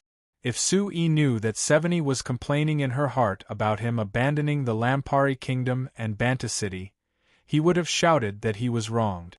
Because half a month before New Year's, he had already brought his family back to the Falling Star Manor in Banta City. Moreover, just yesterday, he had attended the New Year's banquet at the City Lord Manor and had a friendly conversation with City Lord Camadou. He had also drunk some wine with his old friends in Banta City after the banquet, so when he woke up on the morning of the first day of New Year's, his head still hurt from the hangover. But the headache didn't affect his plan. According to his plan, he visited a bunch of people on the first day of New Year's. Not only did it include the New Flyer's old partners in Banta City, it also included City Lord Camadou and the representatives of the 10 companies. Although both sides had already broken off, the New Flyer still had some facilities in Banta City and was still a company in name, so they still had to maintain basic etiquette on the surface. As for City Lord Camadou and the 10 companies, their thoughts were the same as Sue's. Even if they weren't polite to Sue and the New Flyer, when Sue took the initiative to come, they were still polite and didn't show any disrespect. Although the etiquette between both sides was easy to understand, Chairman Cruz was very impatient. This was because he came to the Falling Star Manor early in the morning to greet Sue, but he never thought that Sue would spend half the morning visiting City Lord Camadou and the representatives of the 10 companies. When he waited for Sue at the Falling Star Manor, it was already close to noon. "I say, Sue, those fellows have already done this to your New Flyer, so why are you still so polite with them?" Chairman Cruz looked at Sue, who had come back with a happy expression and didn't seem unhappy at all. he asked with a frown. Could it be that you're hoping that they'll change their attitude? Of course not. Sue smiled and shook his head. This is just a normal courtesy exchange. Moreover, I'm not giving them face, rather I'm giving Banta City face. The face of Banta City. Chairman Cruz gave a cold snort. The face of Banta City has been lost by them. Oh? What do you mean? Sue sat down on the sofa in the living room and looked at President Cruz in surprise. Sue shook his head. Our Banta City has been without a doubt number one around here, right? It was even comparable to Anvil City. But look at this year, those fellows have turned Banta City into a mess. Not to mention Anvil City, even the surrounding Karma City and Sultan City aren't that much better. Chairman Cruz said with an angry look. That can't be right? Sue said in surprise. Banta City has developed this well in the past few years, so even if it has been ruined by them, it should still be better than the other cities, right? Humph, it is indeed a bit stronger now, but that might not be the case in a year or two. Chairman Cruz said with a snort. Other than those 10 companies, the other companies are all planning to move out. Tell me, Banta City has become this prosperous because of the development of our companies. Of course, the one that played the biggest role was your new flyer. Now that those fellows have chased your new flyer away, our other companies have been forced to a dead end by them. What future does Banta City have? Almost dead end? Sue knit his brows. Is it that exaggerated? Of course. Chairman Cruz raised his voice. Do you know that the City Lord's Manor made some bullshit rules recently? What? Is it related to your Amsterdam Chamber of Commerce? Of course it's related. The City Lord's Manor actually gave us a notice, saying that paving roads and building houses involves taking over the kingdom's land, so we need to accept the management of the kingdom's parliament. The companies that engage in these two businesses must accept the management of the City Lord's Manor. According to the City Lord's Manor's decision, no matter where our Amsterdam Chamber of Commerce paves roads or builds houses, we must first report to the City Lord's Manor and then complete it under the supervision of the City Lord's Manor. Sue thought about it and felt that there wasn't a problem with this rule. Because land was a limited resource and because of the existence of the nobles, there wasn't much land left for the kingdom's parliament to control, so it was necessary for the kingdom's parliament to strictly manage this land. Bullshit. Chairman Cruz angrily waved his hand. If they are considering this, I don't have any objections and it doesn't matter if they pay a bit of money. But the City Lord's Manor has appointed the Maya Chamber of Commerce to be in charge of evaluating land use, so they are clearly targeting our Amsterdam Chamber of Commerce. Do you know what this company is for? Isn't it to evaluate your Chamber of Commerce's use of land? Sue asked back. Chairman Cruz heavily snorted. It would be great if that was the case. But the City Lord's Manor actually asked our Chamber of Commerce to cooperate with the Maya Chamber of Commerce no matter where we pave roads or build houses. We can only start construction after the Maya Chamber of Commerce's evaluation. And during the process of the project, we have to accept the Maya Chamber of Commerce's review. Well, this is a normal method, I don't think it's a big deal. Sue shook his head. This is not a big deal? Chairman Cruz's eyes widened. Do you know what the people sent by the Maya Chamber of Commerce said? Seeing the angry expression on Chairman Cruz's face, Sue couldn't help but frown. Is their request excessive? Excessive? Chairman Cruz sneered. It's more than excessive, it's simply shameless. The Maya Chamber of Commerce actually asked me to take 30% of the shares in our Chamber of Commerce's road paving and house construction projects, and they asked us to take out various engineering technologies for them to review in detail. After Sue froze for a moment, he couldn't help but laugh. Haha, is this the same method they used to deal with our new flyer to deal with your Amsterdam Chamber of Commerce? According to this, I'm afraid that after the Maya Chamber of Commerce gets all the engineering technologies from you, they will soon issue a rule declaring that your Amsterdam Chamber of Commerce doesn't have the corresponding qualifications for construction projects, right? You see, I knew you would understand. Chairman Cruz spread out his hands and said helplessly, "Tell me, is there no way out for me?" Sui smiled and shook his head. "Okay, if there's no way out, you won't come here to complain to me. Tell me, what are you going to do?" Seeing that Sui was asking the main topic, Chairman Cruz put away the anger, unwillingness, and helplessness on his face and said with a serious look, "Sui, if I move our Amsterdam Chamber of Commerce to the Principality of Constantine, do you think that would work?" Although he had already guessed Chairman Cruz's plans, when he personally heard this idea, Sui was still a bit stunned. Because the Amsterdam Chamber of Commerce had business all over the place, it couldn't be considered a company that was affected by Banta City. Now that Chairman Cruz had this idea, other than the 10 companies in Banta City, all the other companies might have this idea. That's right, when I discussed this with Chairman Vincent and the others in private, they also revealed this idea. Chairman Cruz nodded in agreement with Suyi's guess. The City Lord Manor isn't just targeting our Amsterdam Chamber of Commerce, they are also targeting the Armani Chamber of Commerce. The Serene Chamber of Commerce and even the Fulcao Chamber of Commerce have made their move. The companies that have no way out aren't just our Amsterdam Chamber of Commerce. Sui couldn't help knitting his brows. The City Lord Manor clearly had the support of the kingdom's parliament for doing this, but it was fine if they were targeting companies like the Amsterdam Chamber of Commerce and the Armani Chamber of Commerce, but they even dared to move against the Fulcao Chamber of Commerce. Could it be that they weren't worried about offending the Joel family behind the Fulcao Chamber of Commerce? Or could it be that this was the action of the conservative nobles led by the Stag family against the other nobles of the Lampari kingdom? If it was like this, the Lampari kingdom wouldn't be peaceful. If you really want to move to the Principality of Constantine, there's no problem.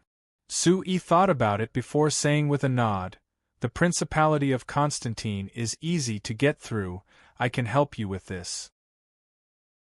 But haven't you thought of a problem?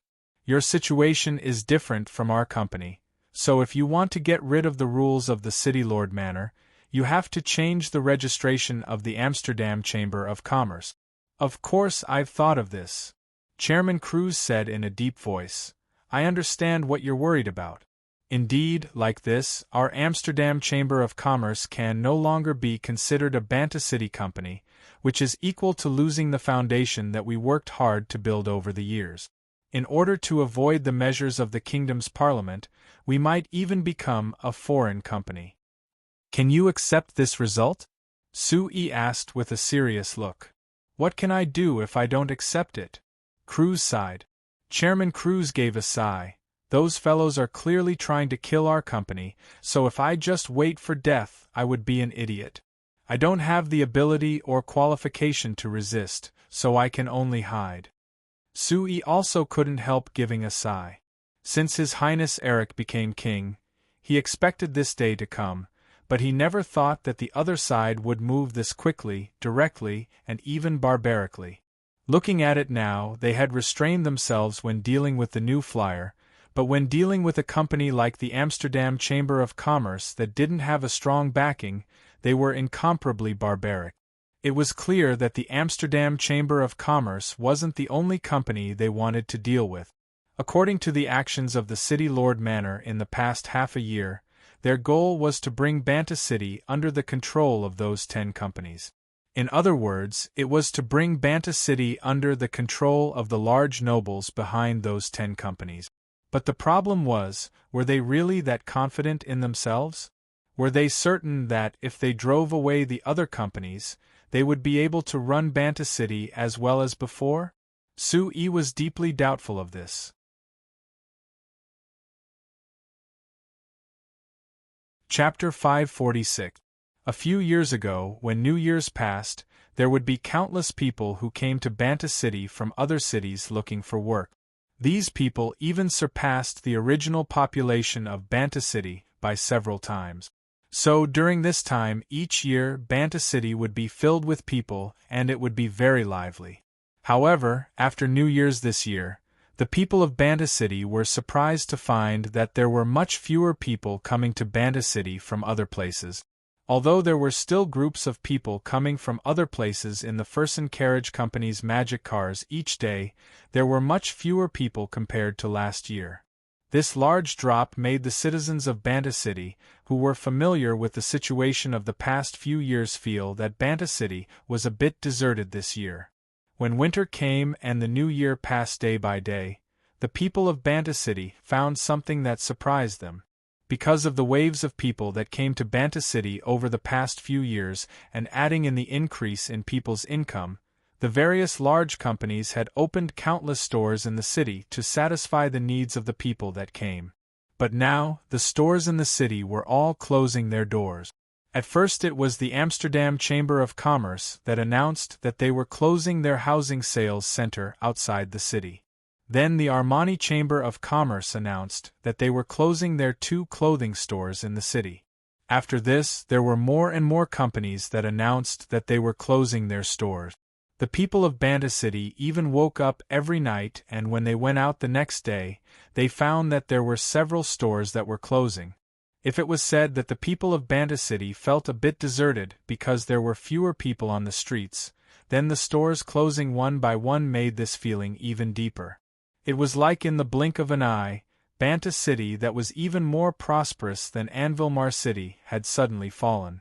If this trend continued, perhaps it wouldn't take long before Banta City returned to being a small and remote city. Even if there were many people in Banta City who were dissatisfied with how lively Banta City had become and how peaceful it was before, everyone had to admit that as long as Banta City became more prosperous, the lives of everyone in Banta City would become better.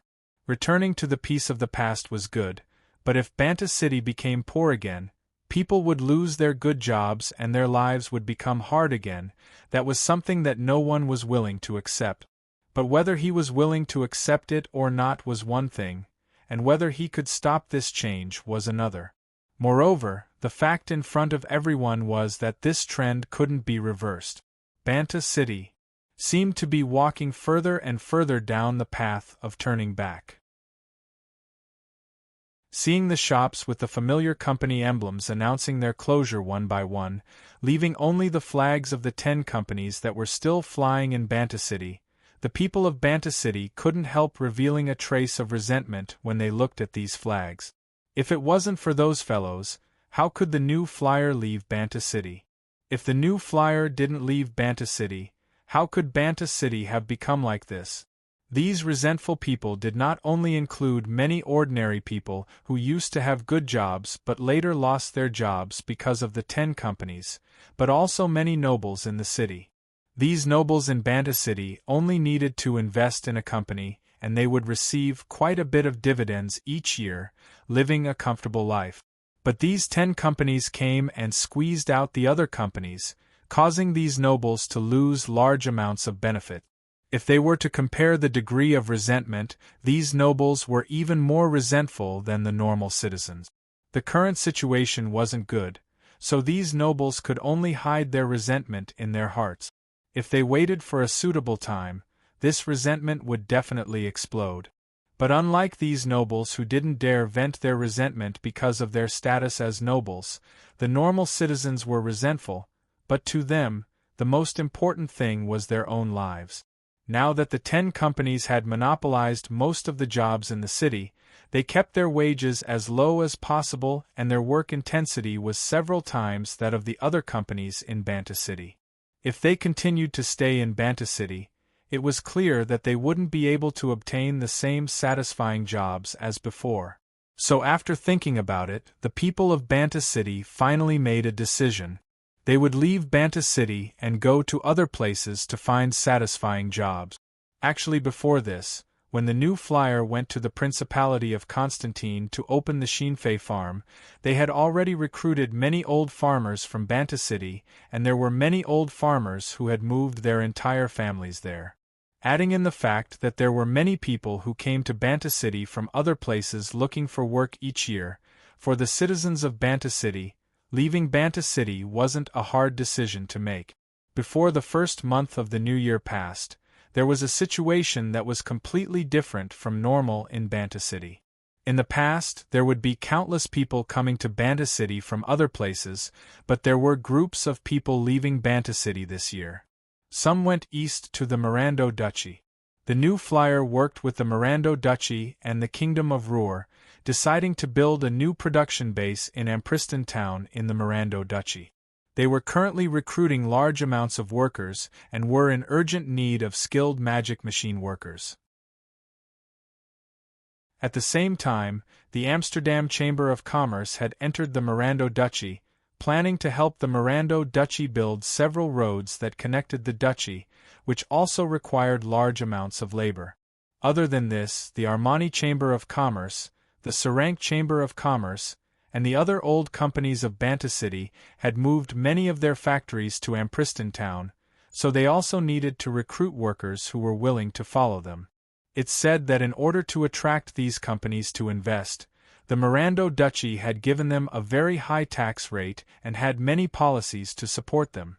Although this would make the products of these companies in Ampristan town be considered imported products by the Lampari Kingdom, according to the information that came out of these companies, the products they produced in Ampristan town weren't planned on being sold to the Lampari Kingdom. After all, other than the Lampari Kingdom, there was a large market on the Signs Road. Some went south to the Kingdom of Ruhr. As early as last year, the New Flyer, the Amsterdam Chamber of Commerce, and the Armani Chamber of Commerce had already invested in some factories in the Kingdom of Ruhr. This year, the Kingdom of Ruhr had increased their investment in joint ventures.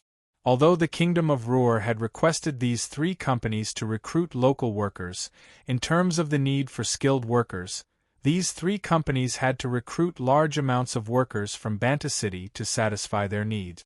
At the same time, the Kingdom of Ruhr had used the household magic machine technology they obtained from the New Flyer to open several factories, so they also had a need for skilled workers.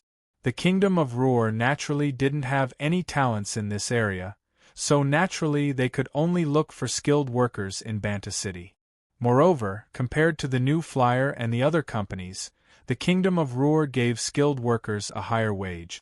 For a high-level mill worker, the New Flyer gave a wage of 14 gold coins a month without overtime.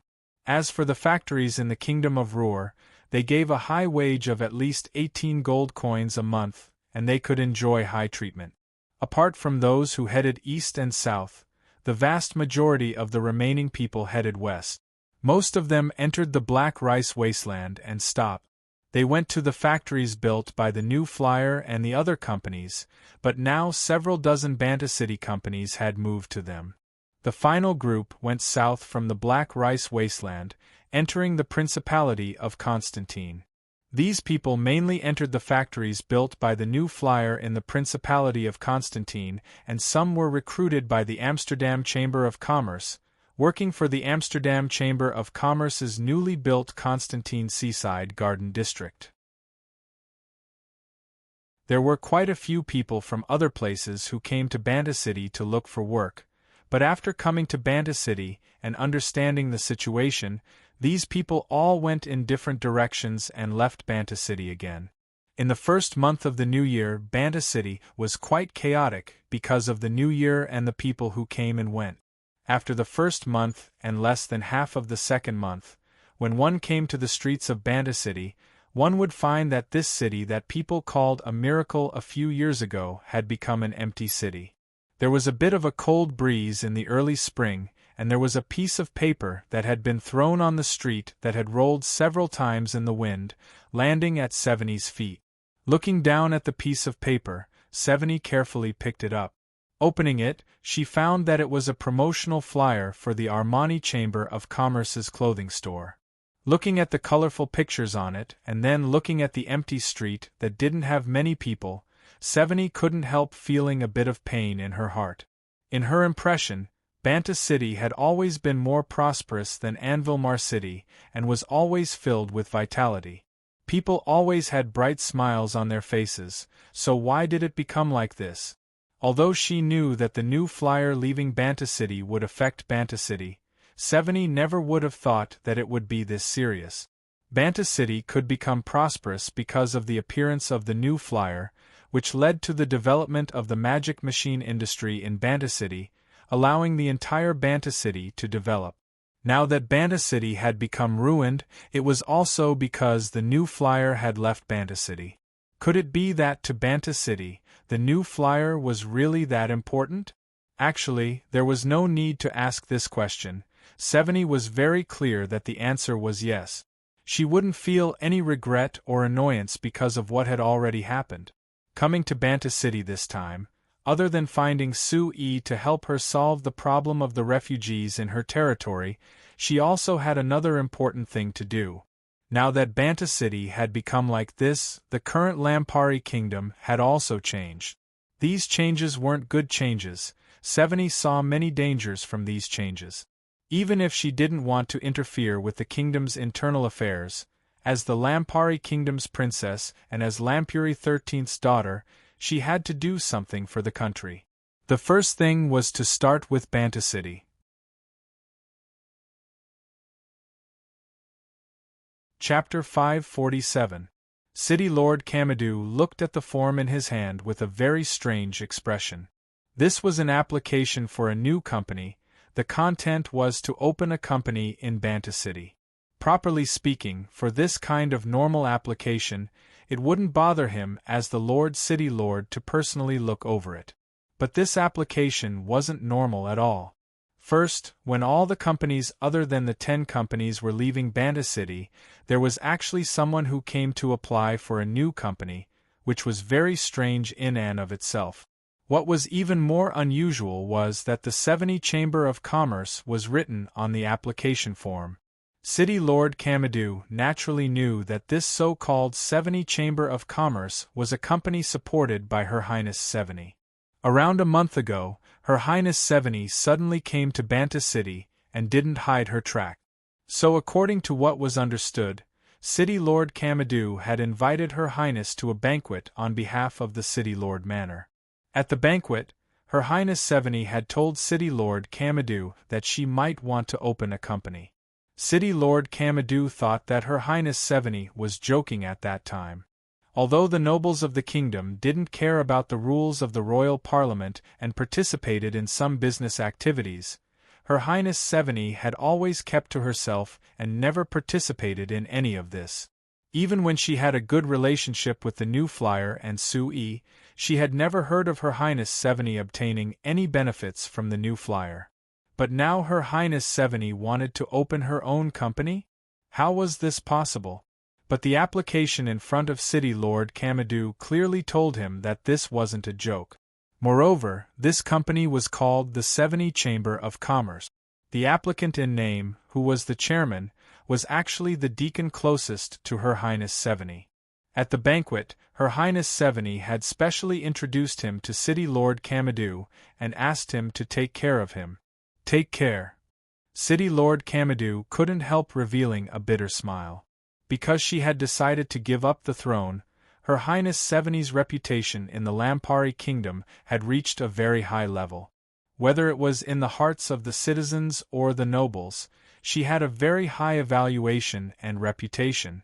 This kind of Highness Seveni suddenly wanted to open a company and throw herself into business activities. Even if she didn't use a representative and did it herself, the royal parliament wouldn't dare say a single word. To have City Lord Kamadou take care of the Seveni Chamber of Commerce, that was simply a kind of irony. To be honest, he should be the one begging for Her Highness to take care of him. However, the problem that troubled City Lord Kamadou was this. Her Highness Seveni wanted to come back to Banta City to open a company, so he didn't have any reason to reject her. But now that City Lord Kamadou and the 10 companies had chased out the disobedient companies and brought Banta City under their control, there was no doubt that the Seveni Chamber of Commerce would destroy this good situation. Because it was a company opened by Her Highness Seveni, The 10 companies couldn't deal with the 70 Chamber of Commerce like they did with the other companies in Banta City. But if Her Highness 70 broke the rules of the 10 companies, it would affect the entire situation. City Lord Kamadou was 100% certain that Her Highness 70 would break the rules that were finally unified. The reason was very simple. The application clearly stated that the main business of the 70 Chamber of Commerce was magic machines. Is Her Highness here to cause trouble? City Lord Kamadou deeply knit his brows. With the close relationship between Her Highness 70 and the new flyer, if it was said that the 70 Chamber of Commerce didn't have the shadow of the new flyer behind it, City Lord Kamadou wouldn't believe it no matter what. When the new flyer was forced to leave, unexpectedly, they didn't fight back at all. City Lord Kamadou thought that the new flyer would find a chance to fight back, but he never thought that the new flyer would have this much power, being able to make Her Highness take such a clear stance. How should we deal with this? City Lord Kamadou pondered this problem and felt that it was very troublesome. ####. Whether City Lord Kamadou was willing or not, the 70 Chamber of Commerce was smoothly opened. On the day of opening, the 70 Chamber of Commerce held a grand celebration in the store they rented, announcing the official opening to everyone. Reporters from the Banta Times and the surrounding cities were all present. There were even reporters from Anvilmar Cities, Anvilmar Times, and the Lampuri Weekly. The opening of the 70 Chamber of Commerce caused quite a stir. Almost as soon as it opened, almost everyone in the Lampari Kingdom knew about it. If one was familiar with Her Highness 70, they would find that this method didn't match her low-key style at all. In just half a month after the 70 Chamber of Commerce opened, countless magic machines were transported into the empty factories the 70 Chamber of Commerce bought from the new flyer in the Falling Rain Valley. Following this, a bunch of people who came from who knew where were transported by the 70 Chamber of Commerce, working in the factories under the 70 Chamber of Commerce. At the same time, the 70 Chamber of Commerce was openly recruiting workers in Banta City. In the recruitment notice, the 70 Chamber of Commerce clearly stated that they would be giving workers a minimum wage of 10 gold coins a month. Although it was still a bit lacking compared to the high wage of Banta City from a few years ago, it had already far surpassed the wage of the 10 companies. Because of this, there were many Banta City residents who were planning to leave Banta City or were hesitating on whether they should leave Banta City to find work elsewhere, but they all stayed and applied to join the 70 Chamber of Commerce. There were quite a few people who stayed, and most of them were experienced workers from the various companies, but now they were all taken in by the 70 Chamber of Commerce. Moreover, the 70 Chamber of Commerce had opened over 10 factories at once, producing various household magic machines. There was a large demand for workers, so they were able to take in all the people who stayed. In just a month, the factories that had been closed for half a year in the Falling Rain Valley were filled with the sounds of magic machines, becoming a very busy scene. In just the blink of an eye, the Falling Rain Valley had returned to the situation when the new flyer was still here. Seeing this, the people who stayed in Banta City couldn't help feeling a trace of hope. With Her Highness 70's appearance, Banta City might be able to return to its previous prosperity.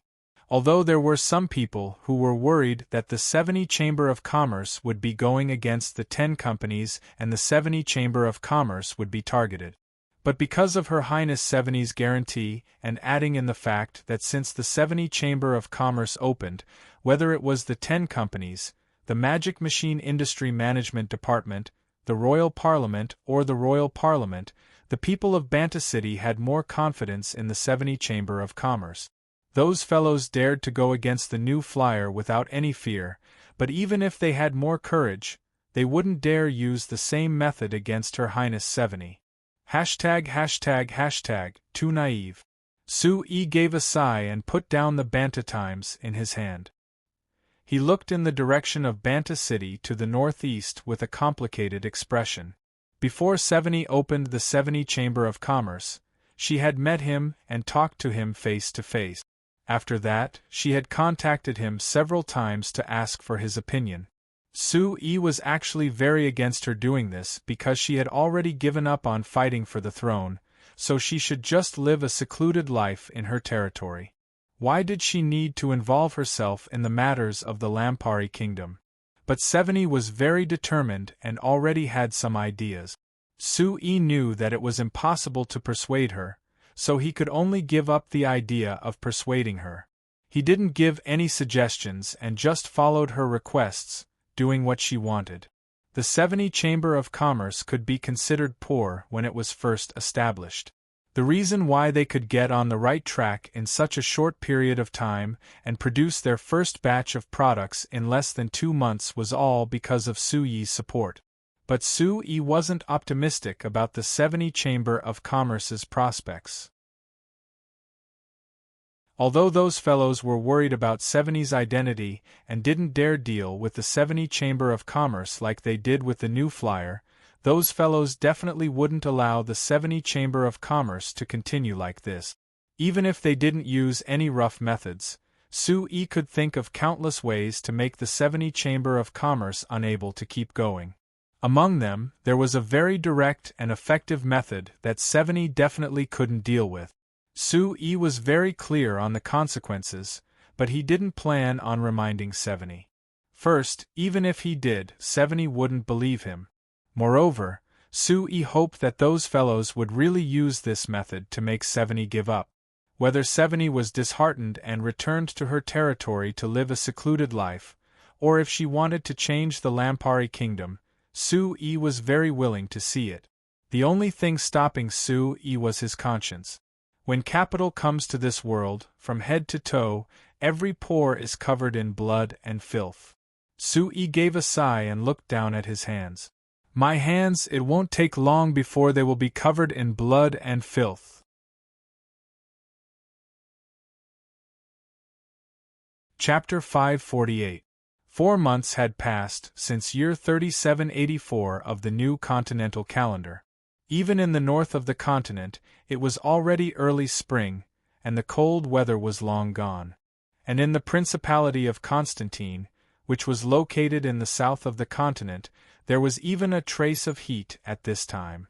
Traces of sweat seeped out of Su-yi's forehead before converging into a stream and finally condensing on his chin. It turned into a drop of sweat that fell onto the experiment table in front of him, wetting a small area. Evita beside him took a towel and carefully helped him wipe off the sweat on his forehead and face. Her eyes were full of concern and worry. If it were any other time, Su-yi's emotions would have been somewhat affected by Evita's actions. But at this time, he didn't spare any attention for Evita at all. All of his attention was focused on the magic array on the experiment table, and he didn't even blink his eyes. After staring at the magic array for a long time, Su-yi slowly reached out his hand. Evita immediately handed over the magic array materials that she had prepared beforehand. Su-yi took the magic array materials and circulated the mana in his body, refining them in an instant. Combined with his surging mana, a ball of azure light condensed on the magic wand in his right hand. Su-yi's hand reached down slightly, and the ball of light came into contact with the magic array that was already half set up on the experiment table. Azure light immediately circulated on every line of the magic array and instantly lit up the entire magic array.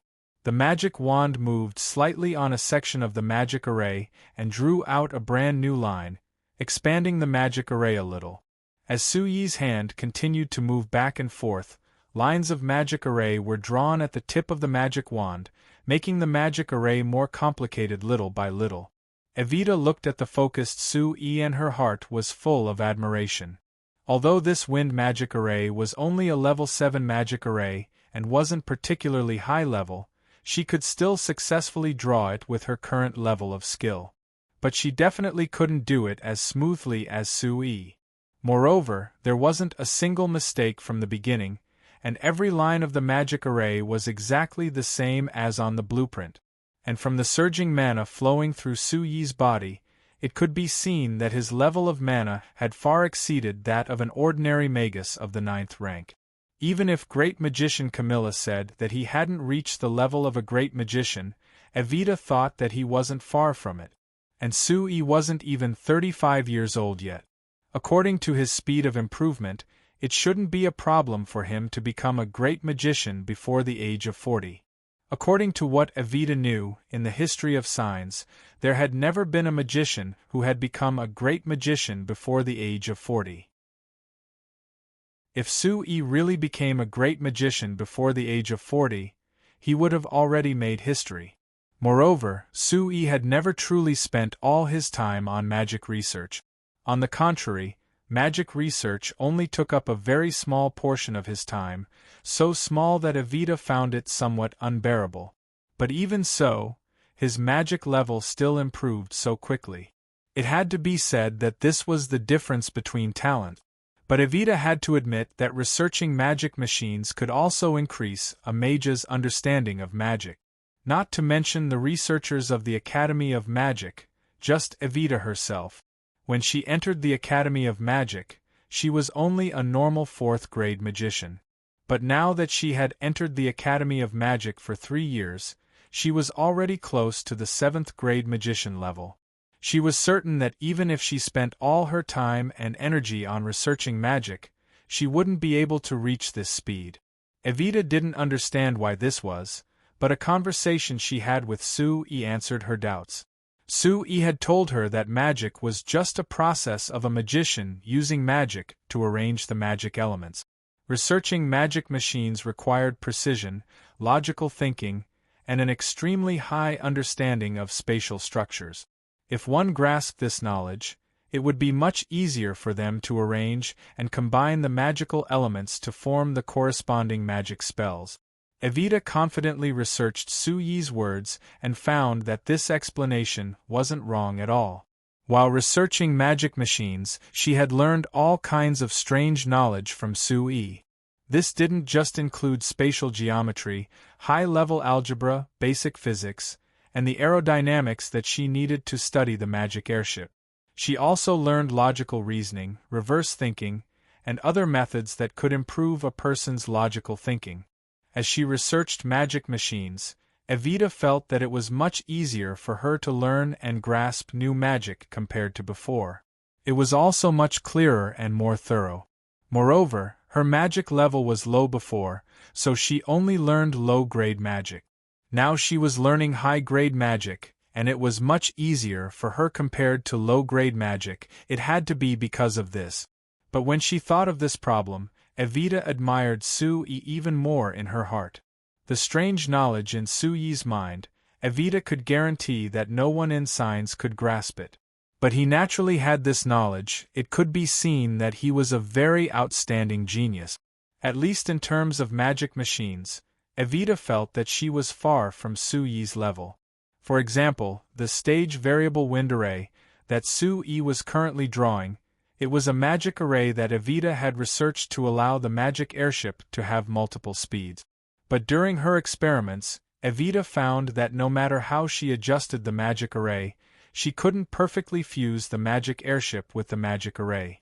She couldn't change the speed of the magic airship at will. In order to solve this problem, Evita had asked Great Magician Camilla how to modify the magic array. But even after Great Magician Camilla modified the magic array, Evita still couldn't satisfy her. So in the end, Evita could only ask Sui for help.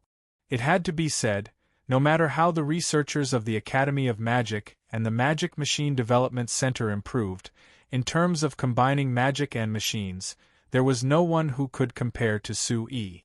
After accepting Evita's request for help, Sui immediately saw the problem with Evita's design and quickly gave a solution. The two studied it for a week before finally deciding on this magic array. Because this magic array was too complicated, Evita wasn't confident in finishing it all at once, so she gave the first drawing to Sui. After around 20 minutes, Sui finally stopped and let out a long sigh. Evita quickly came over and raised the towel in her hand, wanting to wipe the sweat off his forehead.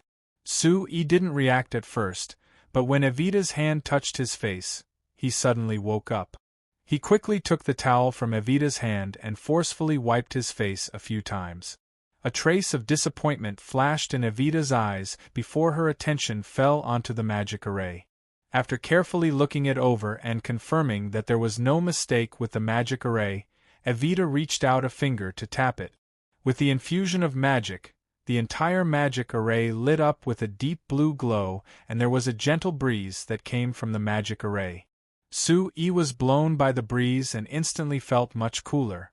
He looked at the magic array and nodded to Evita, "Try changing gears." Evita gave an unsound.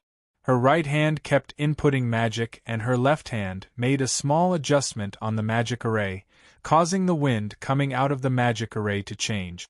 Following this, Evita made several adjustments, and with each adjustment, the wind coming out of the magic array would become stronger. In the end, the wind coming out of the magic array even caused the bottles of magic materials on the table to sway.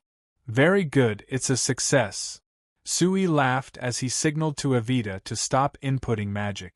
"Evita, you just need to fuse this magic array with the magic airship." "Yes, thank you for your help, Sir President." Evita smiled.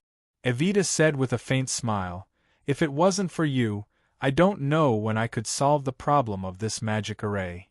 Sui shook his head. "No, even without me, I believe that you would be able to solve this problem sooner or later. Actually, I wasn't willing to solve this problem for you because you know that I always encourage you to find your own problems and solve them. But I hope that you can speed up the development of the magic airship, so I agreed to your request." "I understand." Evita nodded before asking with a bit of doubt, "But Sir Chairman, you clearly have a better level of magic machines than all of us, so why are you participating less and less in research? I feel that if you were willing to participate in research like before, the development of our new products would greatly increase. I said it just now, I hope that you can find your own problems and solve them. Because I am only a single person, it's impossible for me to participate in that much research. What I hope to see the most is that you can develop your own products, and I just need to be lazy and enjoy the result." Sui said with a smile. "In the end, this world can't be changed by me alone, right? You don't care about the matters of the Lampari kingdom because of this?" Evita asked. Sui was silent for a bit before giving a sigh. "It can be said like this. But the matters of the Lampari kingdom are more complicated, so it's not something that I can do as I wish." Seeing that Sui wasn't willing to discuss this topic, Evita tactfully changed the topic. She began discussing the magic array with Sui again. After the discussion was over, Sui left Evita's lab and came to the Shinfei farm. Looking out the farm to the east, he saw a magic armored transport car rolling up a cloud of dust in the distance.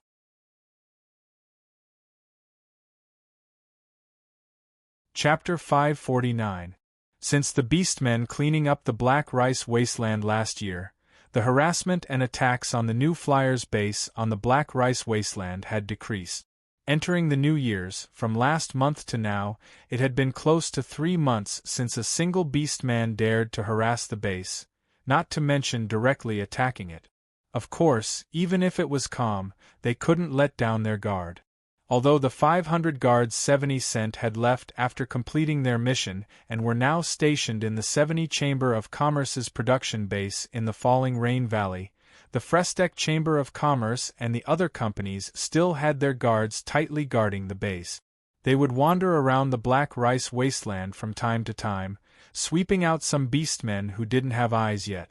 According to the agreement between the large companies, each company would contribute 200 people to guard the Black Rice Wasteland.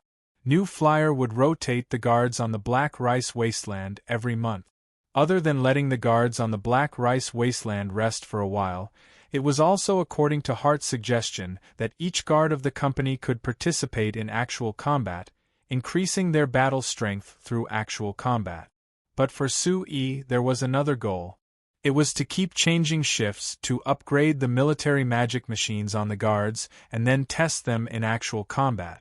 The ones riding the magic armored vehicles back to the Shinfei farm were the new flyer guards that had been rotated out of the Black Rice wasteland. Sui used the wind control spell on himself and flew to the gate of the company's guard training base to the north of the farm. After being checked by the guards, he walked in. After patiently waiting for a bit, the first magic armored vehicle drove into the base.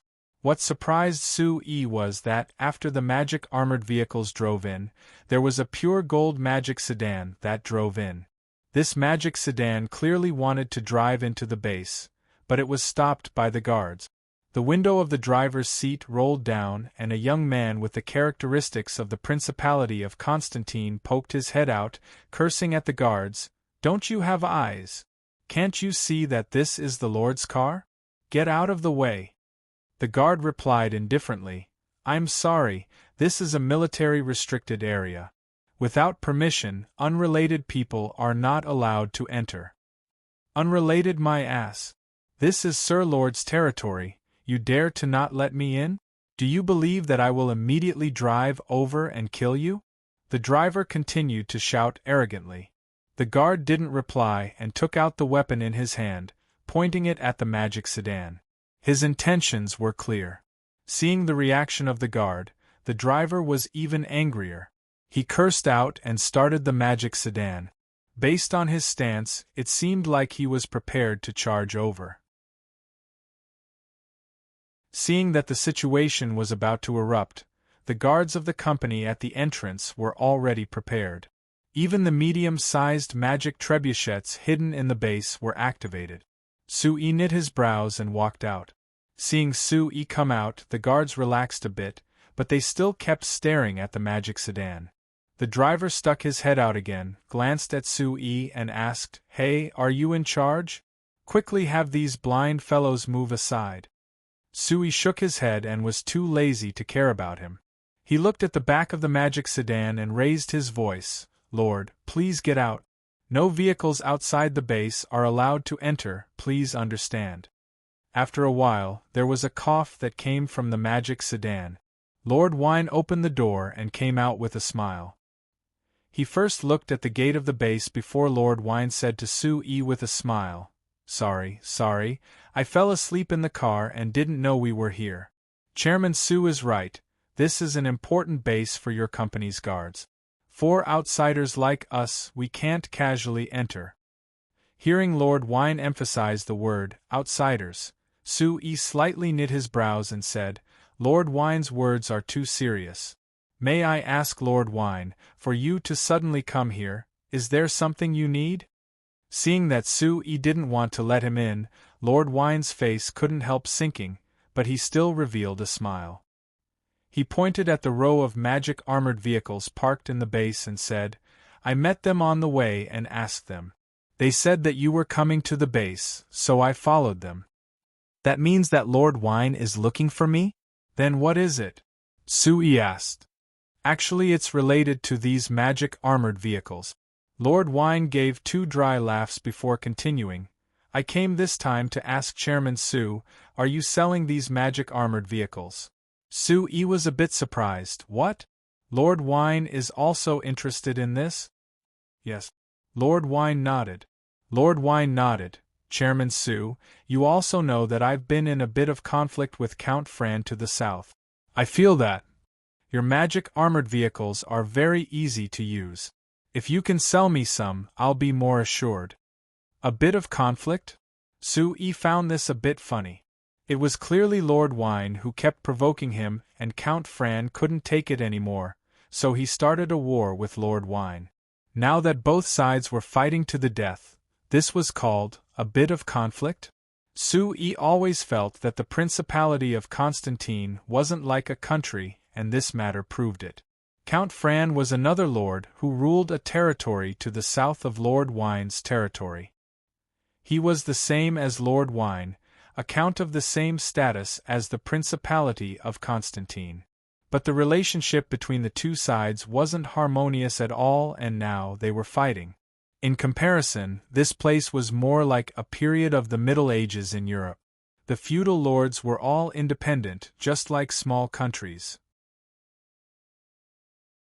Although these two lords weren't on good terms before, they were still at peace. The reason why they suddenly became like this was mainly because of New Flyer. When Lord Wine asked Sue for New Flyer to sell him a part of the military magic machines to pay for the rent from New Flyer's land, Sue had guessed that he would make a move. But Sue never thought that Lord Wine would be this anxious.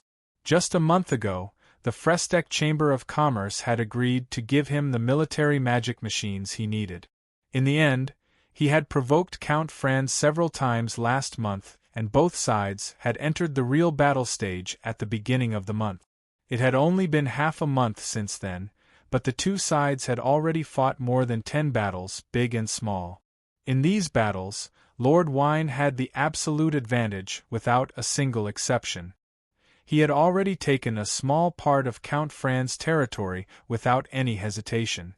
If they kept fighting, it wouldn't take long before Count Wine defeated Count Fran and took all his territory. And in the Principality of Constantine, this was something that everyone tacitly agreed to. As long as Count Wine had the strength to take all of Count Fran's territory, Duke Stantine would recognize him as the lord of these two territories without any doubt. Based on this, Sue thought of Anclo, who was in the south of the Principality of Constantine. With the support of the weapons and equipment provided by New Flyer, Anclo had started with several hundred subordinates. In just over a year, he had already taken quite a bit of territory in the south of the Principality of Constantine.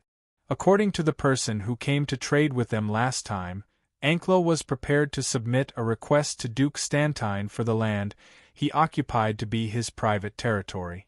Moreover, there was a high chance that it would be approved. As long as he became a lord recognized by the Stantine Duchy, Anclo could fight with other lords just like Lord Wine, competing for the other side's territory. Anclo's dream was to control the Principality of Constantine and then change the Principality of Constantine according to his ideas. As for this process, it would without a doubt be very long. Chairman Sue. Chairman Sue? Seeing Sue in deep thought, Lord Wine thought that he was considering his request, but he found that he was looking to the south like he was in a daze. Lord Wine quickly raised his voice to call out.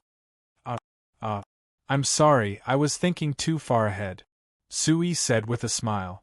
After giving a cough, he said with a serious look, Lord, the magic armored vehicle is our company's newest military magic machine, you should know this.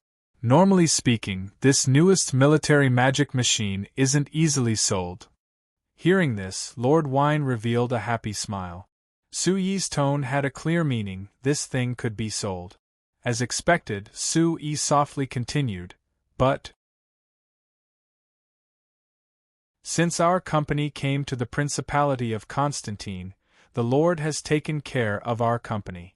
Our company being able to take root here and develop to this state, it can't be separated from the Lord's support. Of course. Lord Wine nodded with a smile. For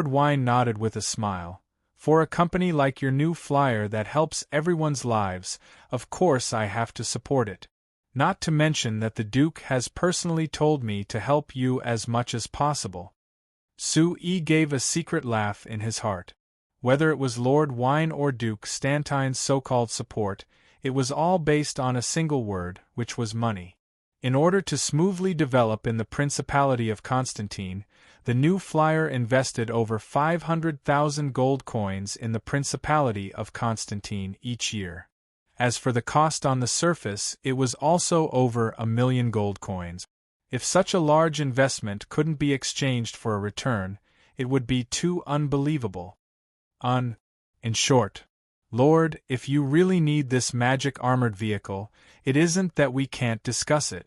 But Sue deliberately paused and looked at Lord Wine with a ghost of a smile.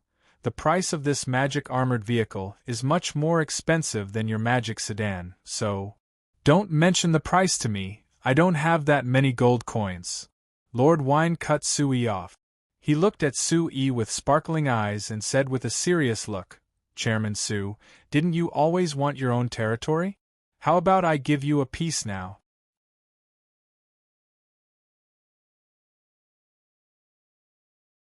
Chapter 550. Sue almost choked to death on his own saliva. He just wanted to discuss the price with Lord Wine, trying to raise it a bit. Anyway, only New Flyer could produce magic armored vehicles, so as long as Lord Wine needed it, no matter what price Sue gave, he could only accept it. But Sue never thought that he would at most receive some benefits from Lord Wine. For example, mining resources, renting some land, or extending the lease period, or adjusting the recruitment of local workers, but Lord Wine had actually said that he would give him a piece of land. Sue looked at Lord Wine in a daze for a while before asking with wide eyes, "Wait, Lord, what did you say? You want to give me a piece of land? What does that mean?" "That's what it means. What else could it mean?" Lord Wine answered matter-of-factly. Lord Wine replied with a natural look. "Didn't you tell me before that if I could have a piece of land that belonged to you, no one would chase New Flyer away? I can satisfy your wish now and give you a piece of land from my land. Is this all right?" Sue was surprised. "Giving your land to me as my private land, Duke Stantine wouldn't agree, right?" "It's fine as long as I agree. As for whether the Duke agrees or not, Chairman Sue, I don't need to teach you how to make the Duke agree, right?" Lord Wine said with a lecherous look. Sue nodded to show he understood. Of course he knew how to make Duke Stantine agree. It was the only method that had worked before, which was to throw in money. Sue considered it for a bit before calming his mind and asking Lord Wine, "All right, Lord, are you really planning on doing this? How much land are you planning on giving me? If it's too little, it's far from enough." Lord Wine pointed at the New Flyer Guard training base in front of him and said with a smile, "How about I give you this piece of land? Didn't you say that outsiders couldn't casually enter this place? As long as this place becomes your private territory, you will be able to say that with confidence." Seeing Sue frown, Lord Wine laughed. "It's just a joke. Chairman Sue, don't mind it. Don't worry, since I've already decided to do this, of course I won't be so stingy. How about this, Chairman Sue? Let's divide the 200,000 hectares of land that your Chamber of Commerce has rented from me. What do you think?" Sue's eyes lit up, but after thinking about it, he shook his head and said, "Sir Overlord, aren't you being too stingy? 200,000 hectares is far from enough." Lord Wine had an unhappy expression. "Chairman Sue, don't be too greedy. You should know very well how important a territory is, and how determined I am to transfer it to you. Of course I understand, but 200,000 hectares is barely enough for our company's current development plans. Our company will still need to develop in the future, so having more space is also good. Am I right, Sir Overlord?" "This kind of territory is fixed. Giving you an extra piece means one less piece for me. Do you think that I can casually give you more?" "This is very simple. As long as the Sir Overlord obtains more territory from other places, it's fine, right? Of course, our New Flyer will definitely do our best to support the Sir Overlord. It's like this. It isn't impossible, but..." Sue and Lord Wine had an intense negotiation before finally reaching an agreement. With the river that flowed into the endless sea not far away from the Sheenfei farm, the area from the river to the sea would be the New Flyer. According to the map that Sue had Evita explore with the magic airship, this area was around 240,000 hectares. After discussing the area, it was time to set the price. Lord Wine opened his mouth like a lion and set the price at 10 million gold coins. Although Sue knew that this price was very, very low, if this was Earth, it would be given for free, he still desperately haggled and finally lowered the price to 8 million gold coins.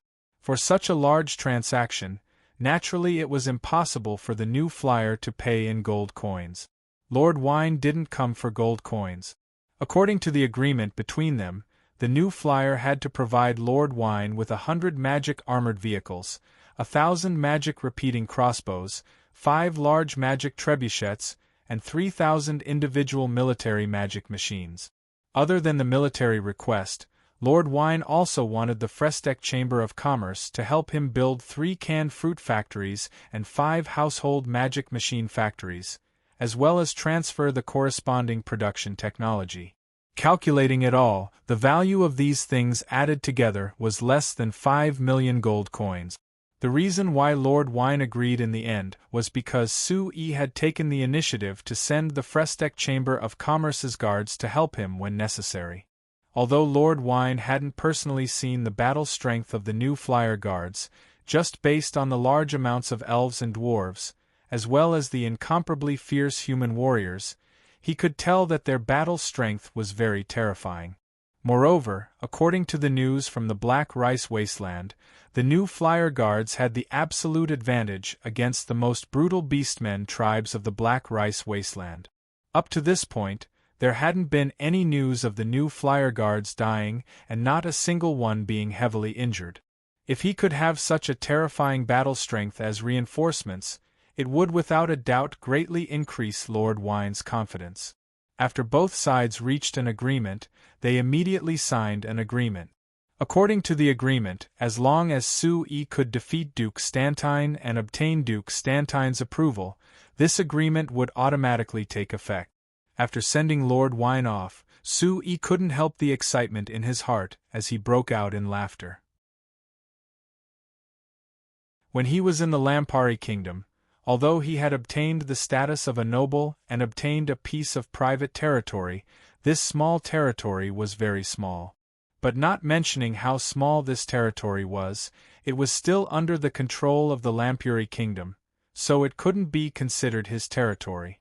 Then the situation in the Lampari Kingdom changed, and he announced that he would give up his status as a noble, as well as giving up his private territory. Because he was clear that even if he didn't give it up, the royal parliament would have done the same thing as Lampuri XIII when he was still alive. They would have taken away his status as a noble and taken back his private territory. So strictly speaking, his private territory in the Lampuri Kingdom couldn't be considered a territory that belonged to him. In the end, with the strength he and the new flyer had, they didn't have the possibility of having a private territory in the Lampari Kingdom. But in the Principality of Constantine, they had this condition. The Principality of Constantine was very weak, so Duke Stantine didn't care about the private struggles of the local lords at all. If Lord Wine defeated Count Fran, he could obtain Fran Count's territory. Like now, Lord Wine was transferring his territory to Sue. This was impossible in the Lampari Kingdom, but it was definitely possible in the Principality of Constantine. Sue was very confident in dealing with Duke Stantine and obtaining the official recognition of the Principality of Constantine, becoming a lord of the Principality of Constantine. If all of this was done, it would mean that Sue would have a piece of land that completely belonged to him for the first time. Although this territory was only around 240,000 hectares, which was around 2,000 square kilometers, it couldn't be considered small. Moreover, on this territory, Sue could completely control it and didn't need to care about the opinions of others. The only prerequisite was that he had enough strength to defend this territory. Sue didn't have this confidence in the Lampari Kingdom, but in the Principality of Constantine, Sue felt that there was no problem. Lord Wine's 10,000 private guards were considered quite a bit in the Principality of Constantine. After being equipped with the military magic machines provided by the new flyer, they could easily defeat Count Fran, who was on the same level as him. Although the Frestec Chamber of Commerce's guards were only 1,000 people, their battle strength wasn't inferior to Lord Wine's scattered private guards.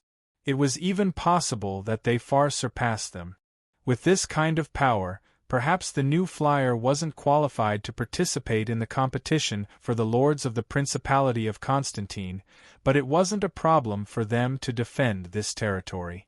Turning around and looking around, Sue found that his attitude had completely changed. When he was here before, he only treated himself as a guest, and this place didn't give him the feeling of home. But now that he had signed this agreement with Lord Wine, He treated this place as his private property. He felt that as he looked around, he was filled with warmth. After greedily looking around for a while, Sui took a deep breath and forced himself to calm down. After pausing for a bit, he returned to the guard training grounds.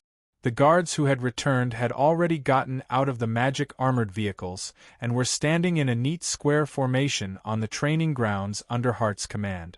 Although there were quite a few elven and dwarven warriors, they didn't hesitate to follow Hart's orders.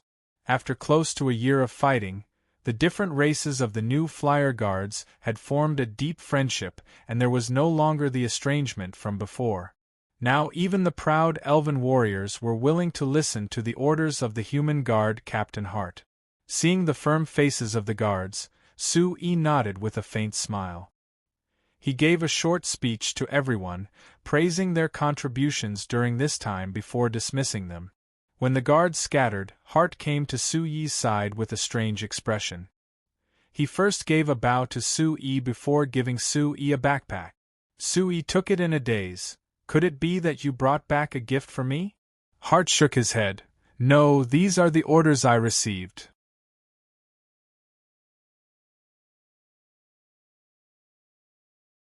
Chapter 551. Sui was even more surprised. "There's actually this much?" Hart said with a bitter smile. "Yes, I never thought that it would be like this. Those fellows are simply crazy. There were many people who wanted to take off the equipment we were wearing." Sui was a bit speechless. This time when the new flyer sent their company guards to the Black Rice Wasteland to clean up the beastmen, they were also tasked with experimenting with the military magic machines they had developed. When it was just the Frestec Chamber of Commerce's guards acting alone, it didn't matter.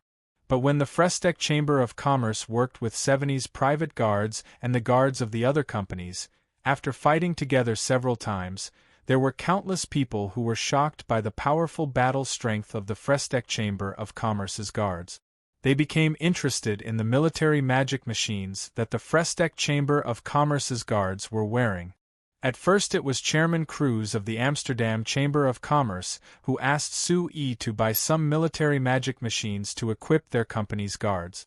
Later on, as they worked together more and more, the Armani Chamber of Commerce, the Renekton Chamber of Commerce, and the other companies that moved to the Black Rice Wasteland all requested to buy military magic machines from the new flyer.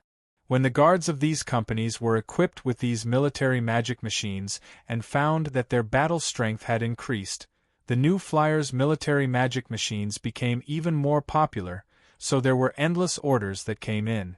New Flyer's profits had been greatly affected because they had moved out of the Lampari Kingdom in half a year, but now that they had opened the military magic machine market, their profits had surpassed last year's profits.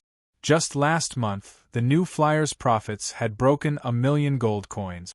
Although the household magic machine profits had increased compared to before, reaching 400,000 gold coins, it was still a bit worse compared to last year. Other than this, the magic machine department's profits had increased because of the magic sedans and the new large transport magic cars, reaching over 300,000 gold coins. As for the remaining 300,000 gold coins, it was all created by the new Flyer's military department that had been established for less than a year. More than half of them were obtained from the military magic machines sold to the guards of the various large merchant guilds. This time, when Hart led 200 guards to the Black Rice Wasteland to carry out a mission, he brought along the newest military magic machine developed by New Flyer. He originally had the intention of advertising it. Although Sui was confident that the other merchant guilds would be interested in this new military magic machine, he didn't expect Hart to bring back so many orders. When he opened his backpack, he found that there were a total of 37 orders.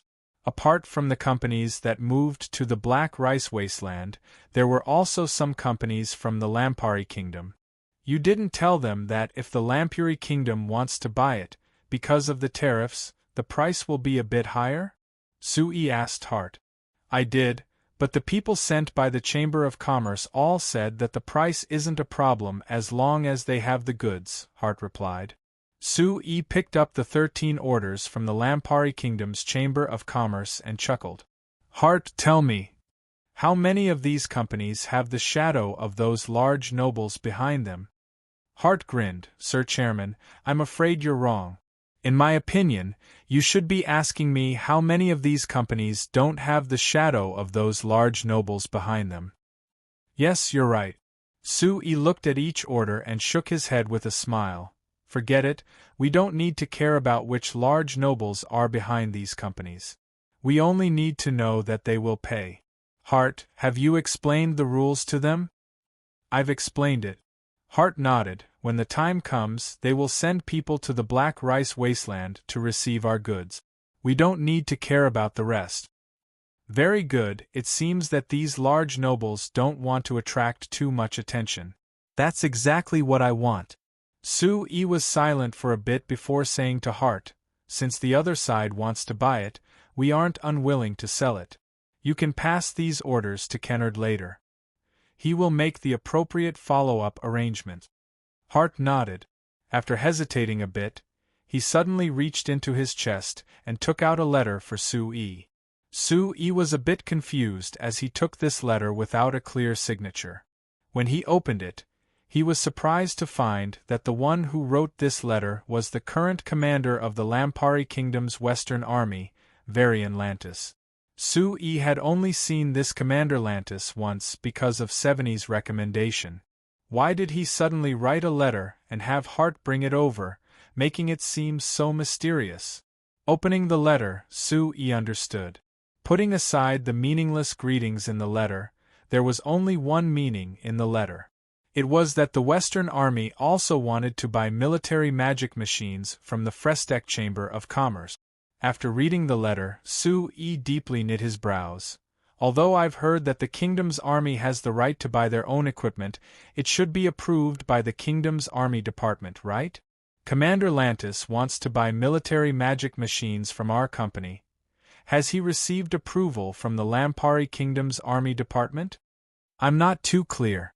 But the people Commander Lantis sent told me that there is no need to worry about the Lampari Kingdom's internal problems.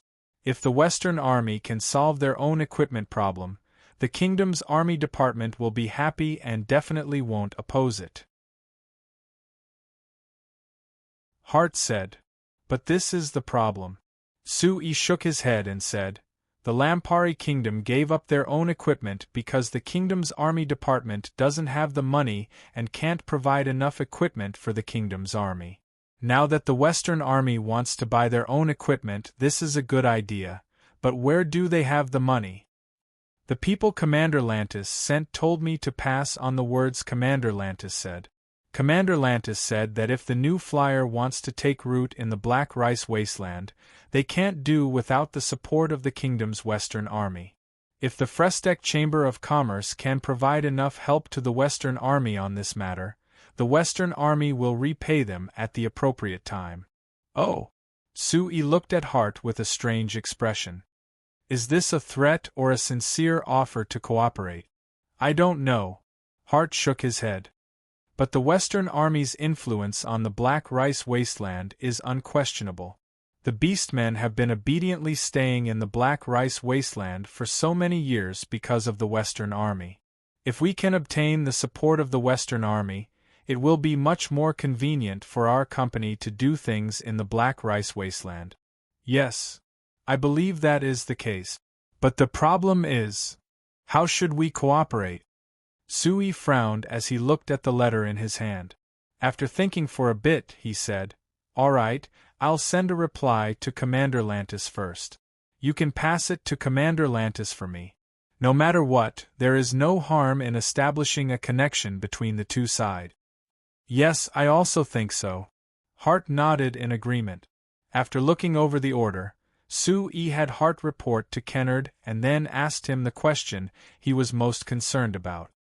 How is the individual magic bazooka? Hearing this question, Hart immediately became excited. It is extremely useful. Hart exclaimed in an extremely exaggerated tone, Sir President, do you know that when we took this thing out, the guards of the other chambers of commerce were very confused. They felt that this thing was too heavy and inconvenient to carry around. It also didn't look very powerful. They were wondering why we spent so much effort to develop such a piece of trash. And then? Sui asked with a smile. Then, when we bumped into a group of blind beastmen, those guys were all dumbfounded. Hart laughed. You didn't see it at that time, but I was carrying the magic bazooka. After I fired the bazooka, a few of the 100 or so beastmen were killed on the spot. The beastmen were so scared that they even forgot to resist, and were all killed by our next volley. That might be the easiest battle I've ever won in my life. It could be said that I didn't do anything. Sui wasn't as happy as Hart. Instead, he asked in surprise, you only used one volley to deal with 100 or so beastmen. I say, Hart, do you know how much it costs to fire a rocket? Seeing the expression on Sui's face, Hart knew that he was in trouble. After thinking about it, he could only awkwardly scratch his head. Sir Chairman, didn't you say that when we used it for the first time, we had to create a very shocking effect so that they would want to buy it? When we fired a volley, over 100 beastmen were blown away. That scene was very shocking. You see, there are many orders here that specify that they want to buy the magic bazooka. Sui rolled his eyes. We've only just finished researching this thing, and are still far from mass production. Even if there are orders, we can only look at them because we simply can't produce that much. Even if you said you fired a volley, the Chamber of Commerce would have to spend an entire week to produce the rockets you used. Also, the cost of the explosive rockets you use is 8 to 10 gold coins per round. How many gold coins did you use for one volley? Hart's expression immediately became unsightly. We had 100 rockets at the time and used 50 in one volley. That's 400 to 500 gold coins. After calculating the exact amount, Hart's expression became even more unsightly. Sir Chairman, I didn't think that much at the time. I'm sorry, because of my mistake, the Chamber of Commerce has suffered such a large loss. This money will be deducted from my salary. Hart originally wanted to say that the money would be deducted from his salary, but he suddenly remembered that although his salary and benefits were very high, it still didn't reach 400 gold coins. If it really was deducted, it would be equivalent to him working for a year for nothing. Alright, don't say this nonsense. Sui waved his hand. The Chamber of Commerce can afford a few hundred gold coins, and I don't care. But I don't want you to develop such a wasteful habit in the future. Clearly, against 100 beastmen, a few rockets would be enough to make them unable to resist, but you fired 50 at once. This is too wasteful. Yes. Sir Chairman, you're right. I will definitely remember this. Hart nodded. Sui didn't continue to pursue this matter. After giving a few words of advice, he asked Hart for the combat records of the individual magic bazooka and left the Chamber of Commerce's guard training base. Leaving the training base and walking towards the sea, Sui entered the brand new Magic Research Institute of New Flying Chamber of Commerce that had just been completed last month. When he walked in, he bumped into Great Magician Camilla, who had just come out. Seeing Sui, Great Magician Camilla's eyes lit up. He reached into his chest and threw something over. Hey kid, I'll give you a fun toy.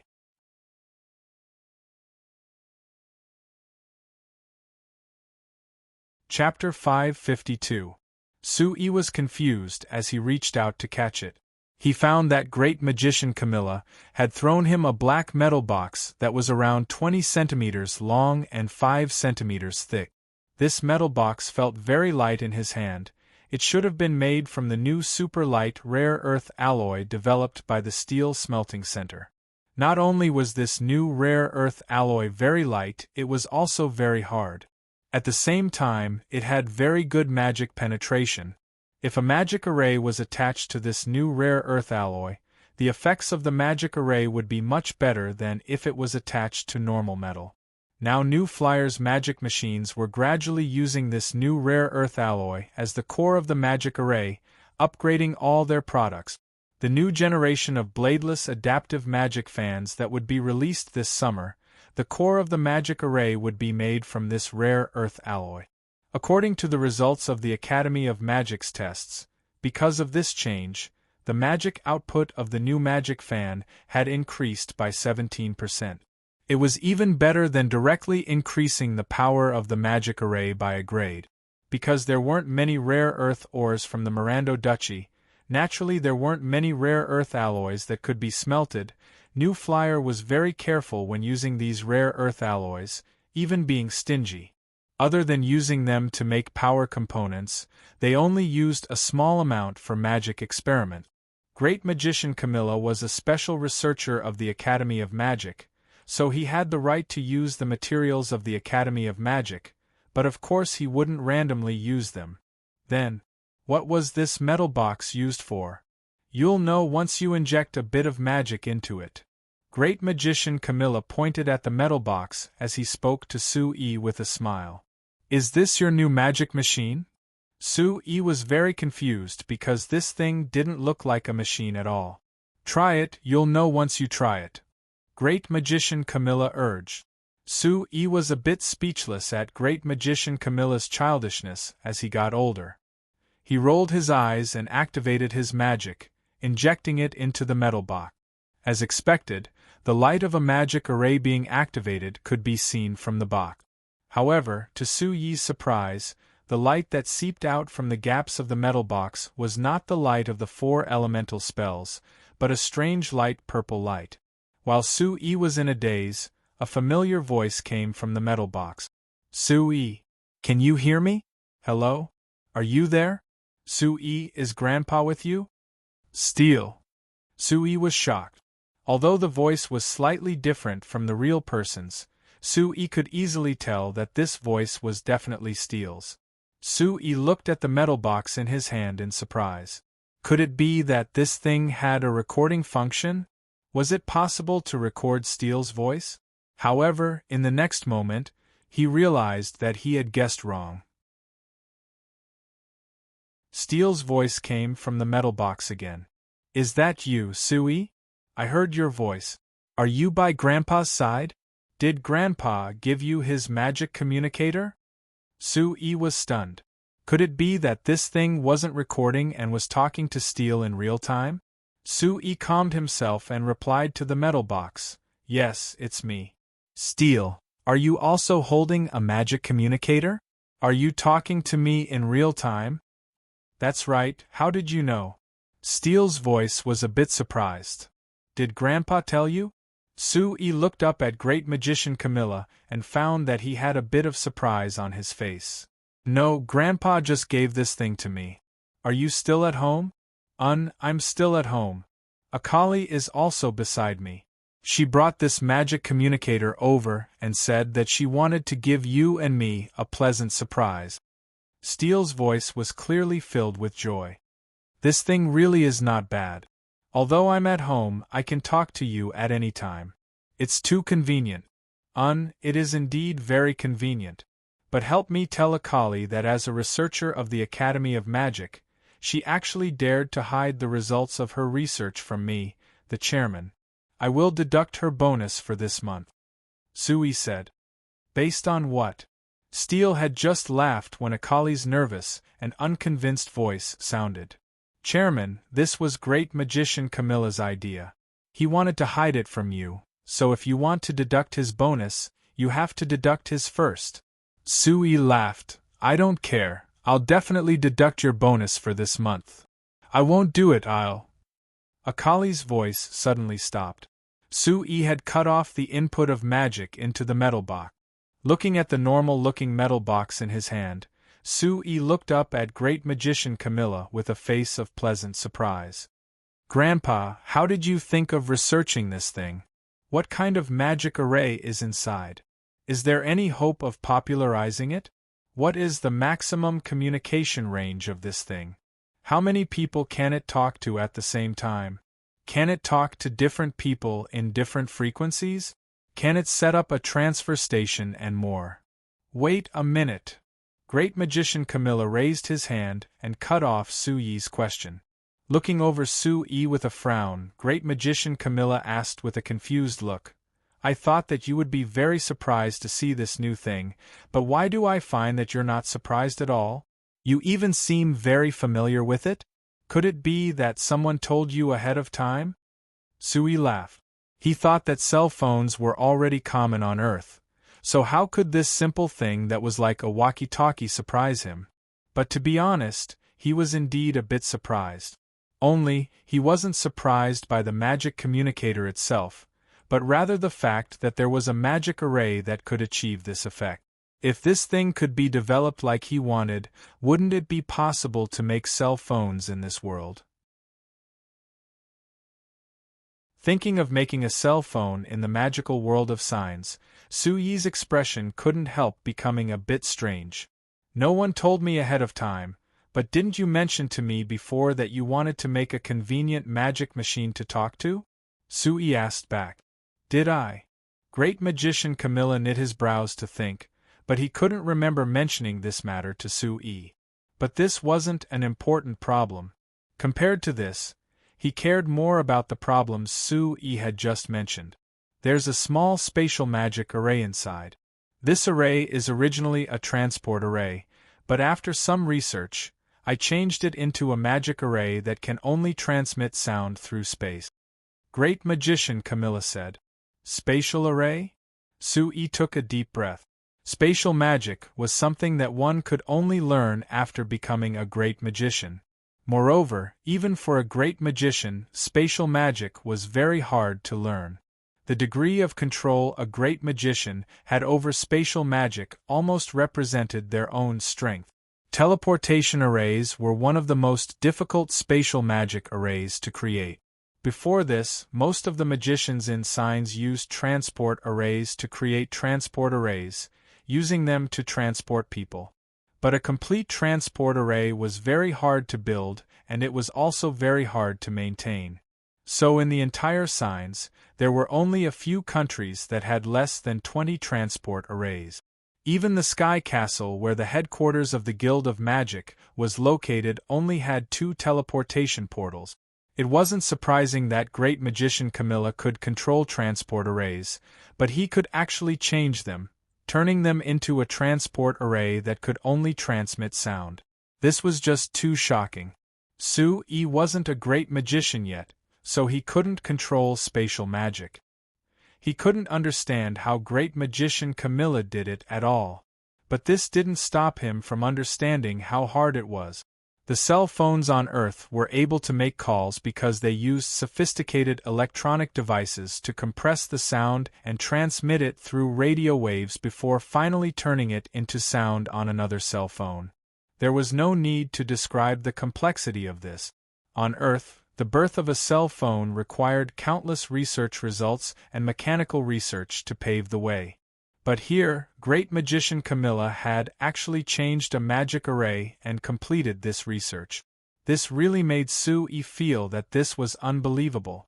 Looking at the metal box in his hand again, Sui's heart suddenly skipped a beat. Grandfather, you're working with a collie on this research, right? So I had a collie give the other magic communicator to Steel. I came looking for you. Great Magician Camilla said with a sigh. Based on your voice, Steel should be very happy, but you don't seem to be pleasantly surprised. You really make me disappointed. Sui laughed. I'm very pleasantly surprised, but my surprise is different from Steel's. Grandfather, since you're working with a collie, you should be using the magic array resonance technology that she's mainly researching, right? If my guesses aren't wrong, the magic communicator in Steel's and my hands should have the same magic array, right? Great Magician Camilla revealed a faint smile. Kid, you really are smart. Right, this thing is designed like this. What? Do you have any objections? I don't have any specific opinions right now since I only learned about this thing today.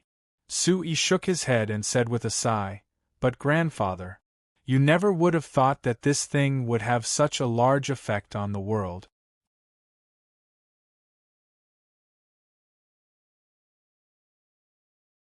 Chapter 553. It was about to enter the spring harvest season. At this time of the year, Cantona was the busiest but also the happiest, because the Cantona Chamber of Commerce had over 10 sets of agricultural magic machines. When it came to the spring harvest season, many people in Banta City and the surrounding cities would invite the Cantona Chamber of Commerce to help with the harvest. Although it was very tiring, not only did this work earn quite a bit of money, it also gave the Cantona Chamber of Commerce quite a bit of fame. So even if the Cantona Chamber of Commerce was no longer a small company with only 10 sets of agricultural magic machines, Cantona still placed great importance on this work. However, at this time this year, Cantona was worried. It was for nothing else, it was because of a new rule from the City Lord Manor. The City Lord Manor required that in order to ensure that the spring harvest would go smoothly, Banta City had to use the brand of agricultural magic machines from the City Lord Manor. As for this brand, it was of course the Haida Chamber of Commerce's Haida brand agricultural magic machines that were recognized by the department. Actually, everyone knew why the City Lord Manor made this rule, but Cantona had no other choice. If the other companies couldn't do business in Banta City, they could choose to move, but the Cantona Chamber of Commerce's farming business was based on Banta City's land, so they couldn't avoid Banta City's jurisdiction at all. Cantona had considered leaving Banta City, but the Cantona Chamber of Commerce couldn't just leave the Lampari Kingdom. If they opened their business in the other cities of the kingdom, with the current situation, it would only delay it a bit. This was because the department was promoting this rule across the Lampari Kingdom. They said that in order to ensure that the farming was standardized and reasonable, they had to use the brand of agricultural magic machines recognized by the department. With no other choice, the Cantona Chamber of Commerce could only buy 10 sets of agricultural magic machines from the Haida Chamber of Commerce, which cost close to 10,000 gold coins. Cantona thought that they could continue their business like this, but when the Cantona Chamber of Commerce began their first harvest in Mexilin Village, there were many problems with the 10 sets of agricultural magic machines. There were only 100 mu of wheat left in Mexilin Village, and they couldn't finish harvesting it in 3 days. It had to be known, in the past few years, as long as the Cantona Chamber of Commerce went all out, Mexilin Village's 100 mu of farmland could be harvested in a single morning. Hearing the Haida brand agricultural magic harvester not far away give an ear-piercing sound before it stopped without making a sound, not even releasing the light of the magic array, Cantona deeply knit his brows. In these 3 days, only the Haida brand small magic harvester had been used, but 13 of the 20 Haida brand small magic harvesters had all kinds of problems. 6 of them had serious problems and couldn't be activated at all. What was the most, the Chamber of Commerce's? This problem was simply unbelievable. It had to be known that this bearing was the foundation of the small magic harvester, so it should be made of the best material. But this Haida brand small magic harvester had only been used for 2 days, and even the bearing had broken. It could be seen just how bad the quality was. Guild leader, we can't do this anymore. A Cantona Chamber of Commerce worker threw away the broken Haida brand small magic harvester in his hand and complained to Cantona, "If it keeps breaking like this, we can't work at all." "That's right, Chairman, the one in my hand can't hold on much longer." A worker not far away who was still holding on said with a bitter smile. "Listen, what kind of sound is coming from inside? I think it won't take long." Before his voice fell, the small magic harvester in his hand suddenly released a strange white light. The light disappeared and the sound disappeared, becoming motionless. Everyone looked at each other in blank dismay. That worker gave a sigh and let go of his hand. He came in front of Cantona and shook his head as he said, "Chairman, I can't keep doing this. This damn Haida brand magic harvester, it's simply a pile of trash." "That's right, even if it's not broken, its efficiency can't compare to the Shinfei brand magic harvester. Not to mention that we've been using the Shinfei brand magic harvesters for 3 years now, and not a single one has broken." At most there are some small problems. That's right, the Shinfei brand magic harvester is so easy to use, it's not as easy to break as this damn Haida brand magic harvester. Chairman, it's better to use the Shinfei brand magic harvester, otherwise we can't keep doing this. That's right, that's right. Chairman, take out the Shinfei brand magic harvester. Why don't you use the good one and use this pile of trash? The chairman is worried about the City Lord Manor's rules. Bullshit rules, we use them ourselves, how can the City Lord Manor control us? That's hard to say. Cantona knit his brows and looked at the entrance of Mexilin village. He found that there was a person riding a bicycle that was quickly approaching the village. Seeing that person ride to the edge of the field, Cantona and the other workers came forward to greet him. Hey, Makarov, why are you only back now? Didn't I tell you to take the bus and come back quickly? Why are you riding a bicycle? Cantona anxiously asked. Makarov put down the bicycle and spread his hands with a bitter smile. The price of the bus has increased again, so I thought it wasn't worth it. Then again, this place isn't that far from the city, so I rode the bicycle. The price increased again? Everyone was stunned. Didn't the price increase just last month? Now it's increasing again? How much is it now? 30 silver coins for a trip. Makarov said with a sigh. It's 60 silver coins for a round trip. Don't you think it's a loss to take the bus? Damn. It only increased to 20 silver coins last month, and it's suddenly increased to 30 silver coins this month? Is this crazy? It's this expensive, only a ghost would ride it. Damn, I knew that after the Fersen Carriage Company withdrew from the city's public transport system, this thing would definitely increase in price. But I never thought that it would increase this much. It only cost 8 silver coins for a trip before, all right? The Fersen Carriage Company really is something. They were doing well, why did they withdraw? Now we can't even afford to take the public transport. You can't blame the Fersen Carriage Company. Didn't you read the Banta Times? It was all because of the City Lord Manor's rules that forced them to withdraw, otherwise they would suffer a loss. Could it be that you think that the Fersen Carriage Company doesn't need to earn money? Even if the City Lord Manor gave the public transport system to that Lafay Chamber of Commerce, they can't increase the price this much, right? Can't they let people take the public transport? If you have the skills, why don't you say this to the Lord City Lord? Don't forget, the reason why we can't use the Shinfei brand agricultural magic machines is because of the City Lord Manor's rules. Damn, those fellows from the City Lord Manor are simply shameless. Shoo. Don't speak nonsense. Cantona looked up and cut off everyone's discussion as he asked Makarov, let's not worry about the public transport for now. Makarov, did you ask the Haida Chamber of Commerce? What did they say? Makarov replied with a nod. I asked and they said that they would send someone to take a look.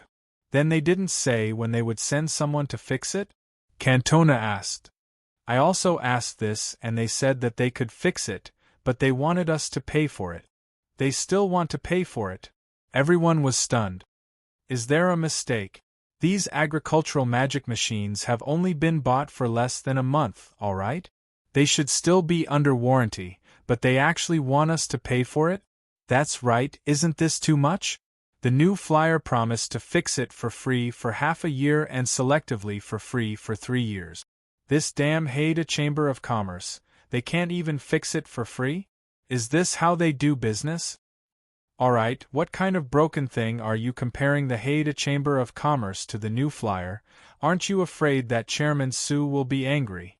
What qualifications do they have to compare to the new flyer? Are they worthy? Then what do we do? Could it be that we just accept it? Seeing the doubtful gazes of his subordinates, Cantona tightly knit his brows. After thinking about it, he asked Makarov, did they say how much it would cost to fix it? They said it's hard to say. Makarov recalled the answer he received from the Haida Merchant Guild. Makarov recalled Makarov's words, if it's a small problem, We'll send it to them for 2 gold coins each time. If they send someone to fix it, it'll be 3 gold coins each time. If it's a big problem, it'll be 10 to 20 gold coins depending on the situation."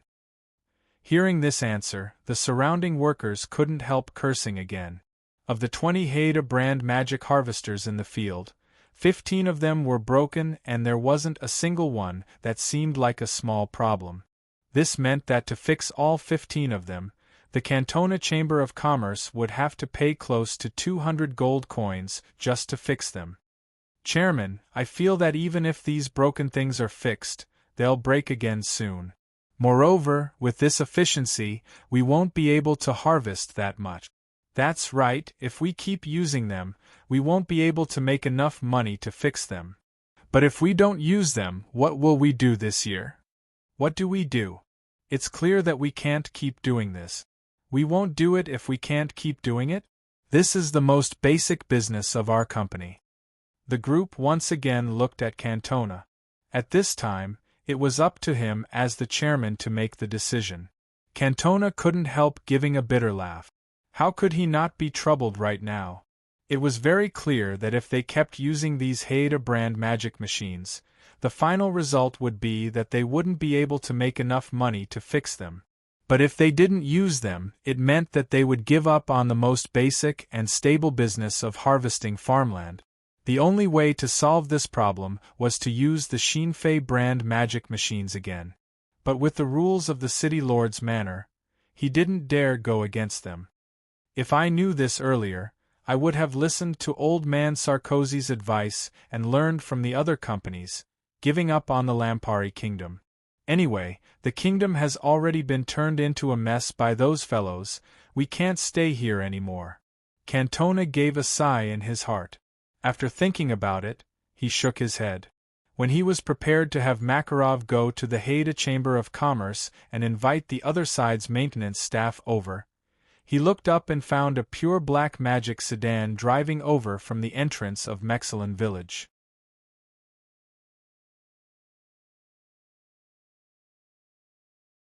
Chapter 554. This magic sedan looked very familiar. When he came a bit closer, Cantona recognized that this was Baron Rover's car. When he saw Baron Rover last time, he had specially shown off this magic sedan to Cantona. He said that it was hard to transport it from the Frestek Chamber of Commerce's magic sedan factory on the Black Rice Wasteland. Because the Lampari Kingdom's business department had restrictions on importing magic machines, it took him quite a bit of effort to transport this magic sedan across the border. The magic sedan quickly drove to the field, and when the door opened, it was Baron Rover who came out. Cantona was prepared to come forward, but Baron Rover's eyes were already locked onto him. He quickly came over and asked, "Hey, Cantona, didn't you say that you would harvest wheat for my territory today? Why are you still dawdling here?" Cantona gave a bitter laugh and pointed at the field. "There's a problem with the new machine I bought, so I'm thinking of what to do." "A new machine?" Baron Roff's eyes rolled as he reacted. Baron Rover's eyes lit up. "Is it the agricultural magic machine you bought from the Haida Chamber of Commerce last time? I wanted to try using it here, and if there were no problems, I would go to other places to help with the harvest. But look, most of the small magic harvesters are broken, so I can't help harvest in your territory even if I wanted to," Cantona said in a helpless voice. Baron Rover curled his lips and said in a voice of disdain, "I already told you, this Haida Chamber of Commerce was made by the Kodak family. They don't know anything about this at all, so how good can the agricultural magic machines they make be? I have no other choice. The City Lord Manor has set a rule that only the Haida Chamber of Commerce's agricultural magic machines can be used in Banta City. The Business Department and Agriculture Department have also set this rule, so our company has no choice but to follow it," Cantona said with a sigh. Baron Rover glared at him. "Then what do we do? Your company can't help harvest this year? Who will harvest all that wheat in my field?" Cantona spread his hands and shook his head with a bitter smile. "I also want to help you, but I can't in this situation. Just wait for another 2 days. When the Haida Chamber of Commerce sends people to fix the small magic harvesters, I'll immediately send people to help you harvest. Bullshit. I can wait, but the wheat in my field can't. If we don't harvest them, they will rot in the ground in a few days. Baron Rover said angrily. There's no other way. Without agricultural magic machines, it's no use just sending people. Who said that you don't have agricultural magic machines? Baron Rover shook his head. I don't believe that you threw away the Xinfei brand agricultural magic machines you bought before. Go, take them out and come back with me now. If we move quickly, we might be able to finish harvesting today. I'm afraid that won't work, Cantona said in a surprised voice. The City Lord's manor has strict rules. They can't use agricultural magic machines other than the Haida brand. Who cares about this stupid rule? Baron Rover cursed. Then again, my territory is private territory and isn't considered Banta City's land. I can use whatever brand of agricultural magic machines I want on this land. The City Lord Manor can't control me at all. Seeing that Cantona was still hesitating, Baron Rover pulled him back. All right, stop wasting words. Quickly send people to take out the Xinfei brand agricultural magic machines you used before and try to harvest all the wheat in my field today. That's right, Chairman. Since the Lord Baron has said this, we'll do this. That's right, the Lord Baron is right. This is his private territory, the City Lord Manor can't control it. Chairman, quickly make a decision. If we move quickly, we shouldn't delay things. Hearing the workers say a few words and adding in Baron Rover's urging, Cantona thought for a bit before giving a strong nod. All right, we'll do this. But Lord Baron, if the City Lord Manor comes looking for trouble, I'll be in charge of blocking them. They won't come looking for you, so you can be assured. Baron Rover cut Cantona off. Don't think that much now, quickly prepare and we'll set off together. The servants of the territory are already prepared, they're just waiting for you. Seeing that Baron Rover was so confident, Cantona relaxed. He turned to wave his hand at his workers. All right, brothers, go and prepare the tools, we're preparing to work. The workers cheered and scattered, heading to the warehouse the Cantona Chamber of Commerce had set up in Mexilin village.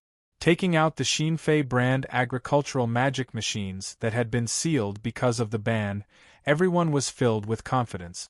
They had already used these Xinfei brand agricultural magic machines for over 2 years, almost 3 years, so they were very familiar with them. After using them for so long, the number of times there were problems with the Xinfei brand agricultural magic machines could be counted on one hand, so they were very assured when using them. They weren't as worried as when using the Haida brand agricultural magic machines, afraid that they would break at any moment. When everyone was ready, Baron Rover got into the magic sedan and led the way. The group of people went onto the road and headed towards Baron Rover's territory. Not long after, they arrived at Baron Rover's territory. Everyone didn't need any instructions as they started their agricultural magic machines.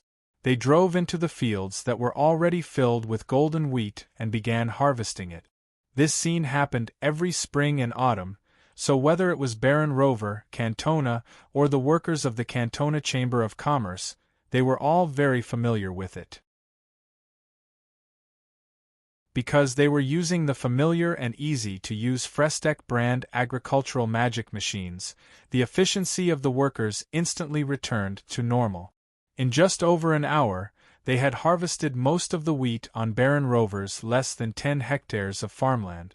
Seeing that they could finish harvesting before the sun set, Baron Rover was in a very good mood. Although with the popularization of the agricultural magic machines and the widespread use of fertilizer, the grain yield of the Lampari kingdom had greatly increased, reducing the pressure on grain. For nobles like them, the first task they had to complete was to pay the grain tax each spring and autumn. If they couldn't even complete this task, they would be blamed by the royal parliament. The most serious thing was that they would lose their noble title, their privileges, or their private territory.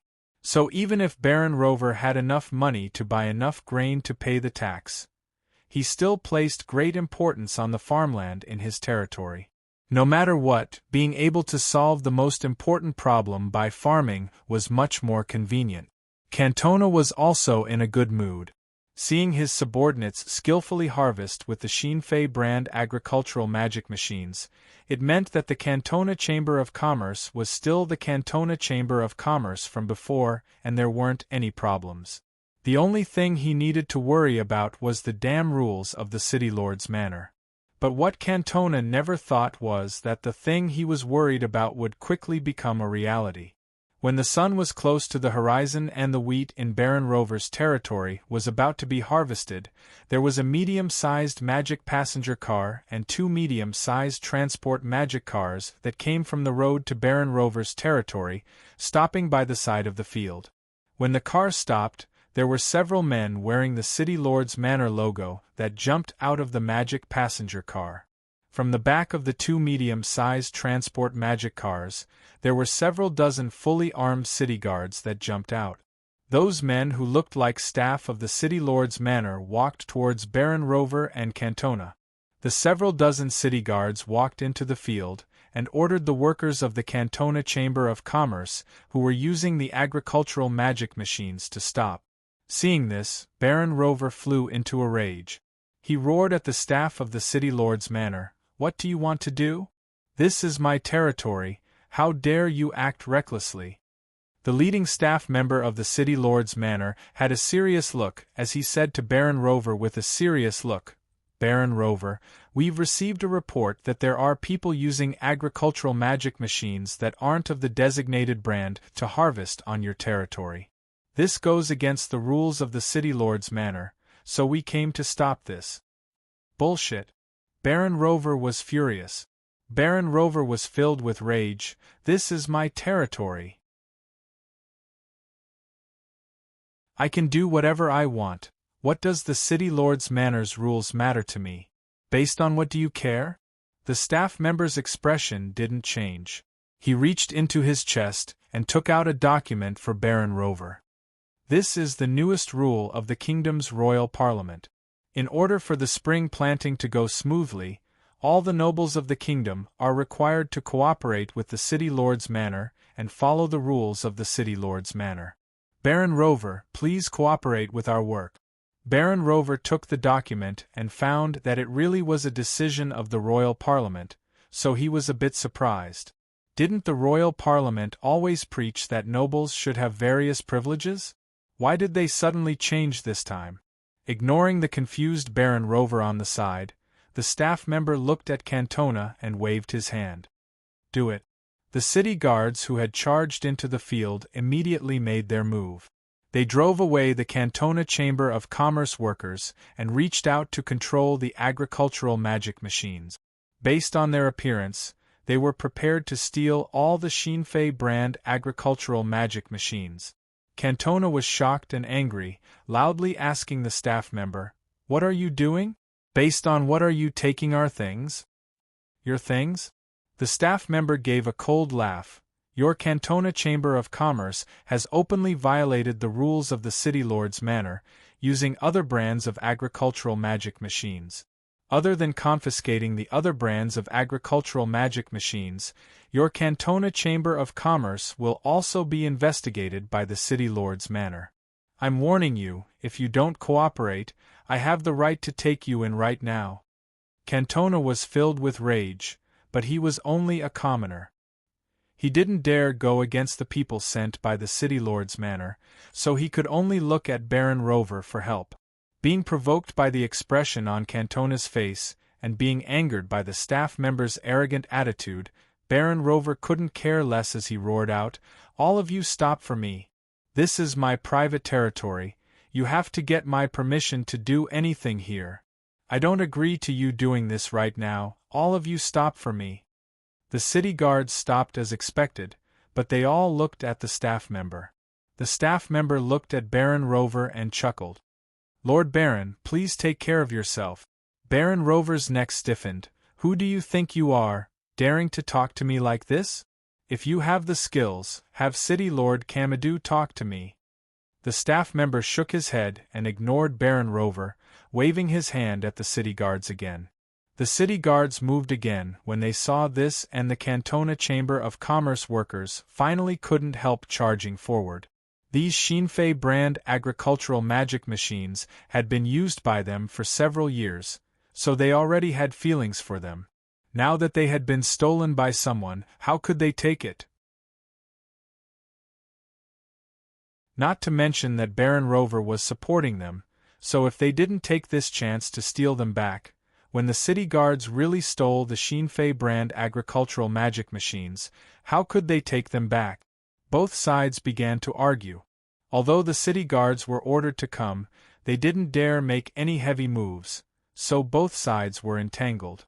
"I'm warning you, quickly have them stop. Otherwise, don't blame me for being impolite." Baron Rover pointed at the Cantona Chamber of Commerce workers and the city guards in the field, speaking to the staff member in a sharp voice.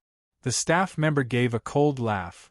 "Baron Rover, are you openly going against the City Lord's manor and the Royal Parliament?" "I don't care that much. I just know that this is my private territory. I have the final say here. If you don't hurry." There was a pitiful cry that suddenly cut off Baron Rover's words. Everyone looked in the direction of the pitiful cry in a daze, seeing a Cantona Chamber of Commerce worker fall in the bucket of a small magic harvester in the field. There was a spike that pierced through the back of the worker's neck and came out from the front.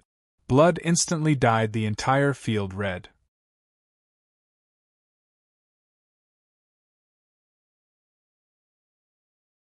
Chapter 555. King Eric forcefully pinched his forehead, feeling like his head was about to explode from the pain. The reason for this was that he hadn't had a good night's sleep in several months, and two, it was because of the large pile of documents in front of him. Although there seemed to be many documents, they were all talking about the same thing. It was the bloody conflict that had occurred in Banta City before. If it was in a normal sense, this bloody conflict was just an accident and wasn't worth paying attention to. It was impossible for a respected king like him to have a headache over it. But the problem was that the meaning behind this bloody conflict was too complicated and too important.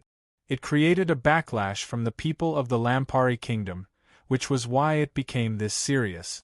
This bloody conflict was very simple on the surface. It was just the Banta City guards killing a commoner while carrying out their mission. This matter had happened many times in the history of the Lampari Kingdom. They had always sealed the mouth of the commoners before, and at most they could take out a bit of money to settle it. However, as soon as this matter happened, it was immediately revealed. In a short period of time, it attracted the attention and reaction of everyone in the kingdom. The main reason for this bloody conflict was that the city guards were following the rules of the City Lord Manor. They were stopping a company from using agricultural magic machines that weren't part of the rules to harvest. After this matter happened, almost all the newspapers in the Lampuri Kingdom had reported it in detail. There were even many newspapers that followed up on this matter, clearly writing about both sides of the conflict and the inside story, letting everyone know the reason for this conflict. It was because they knew the reason that countless people in the kingdom had such a large reaction. Did Banta City's City Lord Manor have the right to set the rules that they had to use a specific brand of agricultural magic machines when harvesting? This question was the core of everyone's doubts. To most people, the main goal of harvesting was to quickly and smoothly finish the harvest. As long as they could harvest the grain in the field, it didn't matter what brand of agricultural magic machine was used. Not to mention that there were only two brands of agricultural magic machines in the Lampari Kingdom. One was the Xinfei brand, which was used by the Cantona Chamber of Commerce in this conflict. Because it was confiscated by the city guards, it caused this bloody conflict. The other was the Haida brand. Not only was it the brand that Banta City used, it was also the brand that the Magic Machine Industry Management Department recommended all the cities in the kingdom use. At the same time, the Haida brand agricultural magic machine was a brand designated by the Agriculture Department. Before the spring plowing this year, it had already been promoted to many cities in the Lampari Kingdom and was recommended to all cities. Although the Business Department and the Agriculture Department didn't force people to use the Haida brand agricultural magic machines like Banta City, since the Business Department and the Agriculture Department both recommended it, most of the cities in the kingdom changed their Shinfei brand agricultural magic machines to the Haida brand. This wasn't a big deal at first, but after the bloody conflict in Banta City, there were many voices of opposition that came out. There were two main reasons for the opposition. One of them was that no matter if it was the mayor's mansion, the Magic Machine Industry Administration Department, the Business Department, or even the Agriculture Department, they couldn't force a certain product to be used. If people want to buy something, they have to do it voluntarily. It would be a violation of basic principles to enforce the rules. The other point was mainly the quality of the Haida brand agricultural magic machines. According to the news from the newspapers of the various cities, the quality of the Haida brand agricultural magic machines really couldn't be praised. The reason for this bloody conflict in Banta City was because the quality of the Haida brand agricultural magic machines was too poor.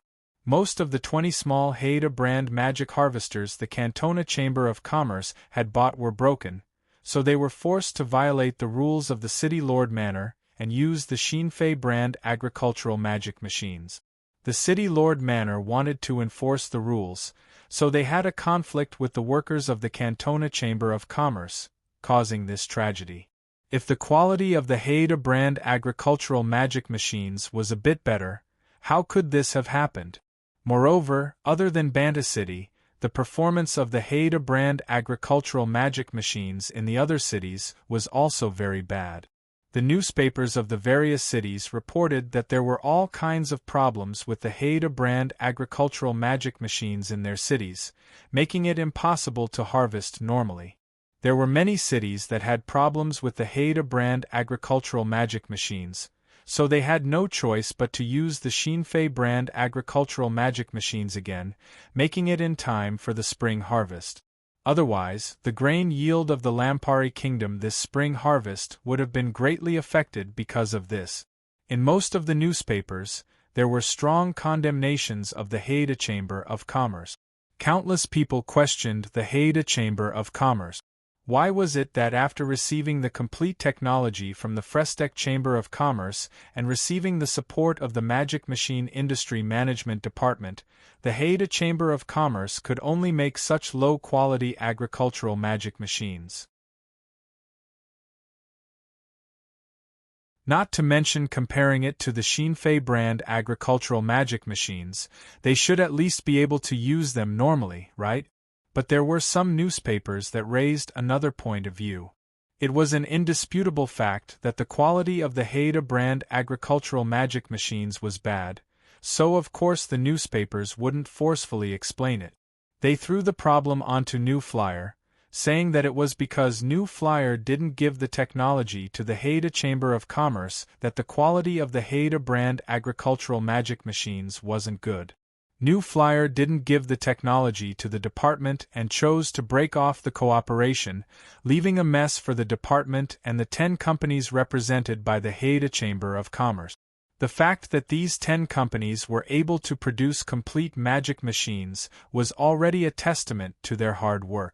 In order to support the development of these 10 companies, making better and better magic machines in the future, allowing the people of the Lampari Kingdom to break free from the restrictions of the Shinfei brand magic machines, I hope that everyone can be patient with these 10 companies and support them. This point of view was naturally cursed by countless people. It was clearly the department that wanted to steal the large cake of the magic machine market from the Frestec Chamber of Commerce, but after stealing the technology, they couldn't do it themselves and now they were blaming the Frestec Chamber of Commerce? This was clearly acting like a whore trying to build a chastity. There was an article in the Lampuri Weekly that pushed the anger directed at the 10 companies to the peak. This article was an interview the Lampuri Weekly had with the chief magic mechanical engineer of the New Flyer Magic Machine Development Center, Dwarf Camby. In the interview, Camby said that the Frestec Chamber of Commerce had already given all the technology to the 10 companies of the Magic Machine Industry Management Department and didn't hide anything. The quality of the magic machines they produced couldn't compare to the Xinfei brand magic machines. Other than the fact that the craftsmanship of the 10 companies couldn't compare to the New Flyer, there was another important reason, which was that they cut corners in order to save costs. Take the small magic harvester that caused such a large problem. The Xinfei brand small magic harvester used a special super hard steel refined by New Flyer, which cost over 200 gold coins per ton.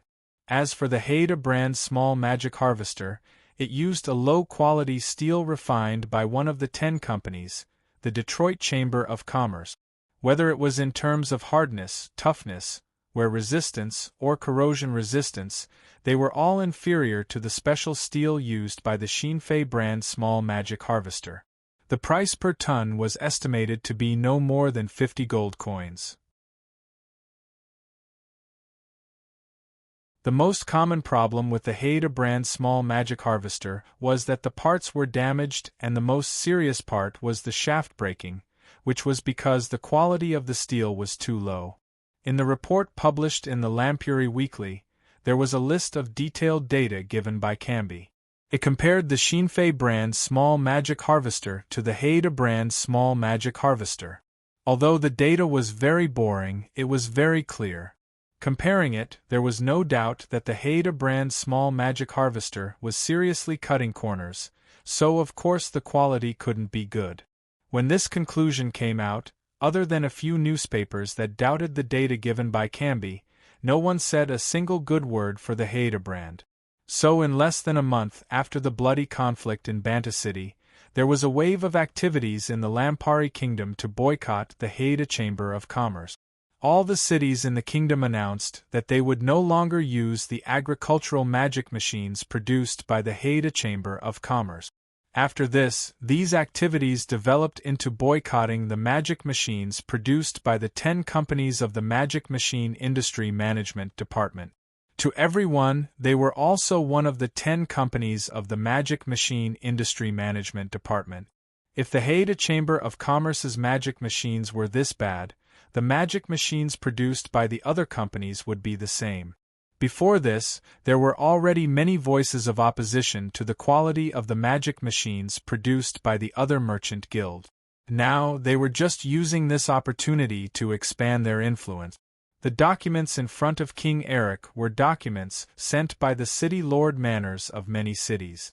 They stated that they wanted the Magic Machine Industry Management Department to inspect the 10 companies and strictly control the quality of the magic machines they produced.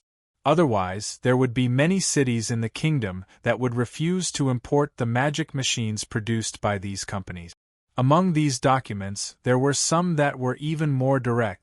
For example, Seoul City's city lord, Count Samo, had directly announced that Seoul City would no longer be managed by the Magic Machine Industry Management Department and would support the development of the city's magic machine companies. There were 11 other cities that made the same choice as Seoul City, taking up a third of the Lampari Kingdom. If the other cities that sent documents were included, there wasn't a single city in the Lampari Kingdom that still supported the Magic Machine Industry Management Department. Looking over the documents in front of him, King Eric felt his head hurt a bit more.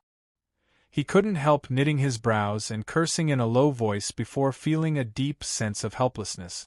Although he was the Lampari Kingdom's king in name, there were very few things he could control.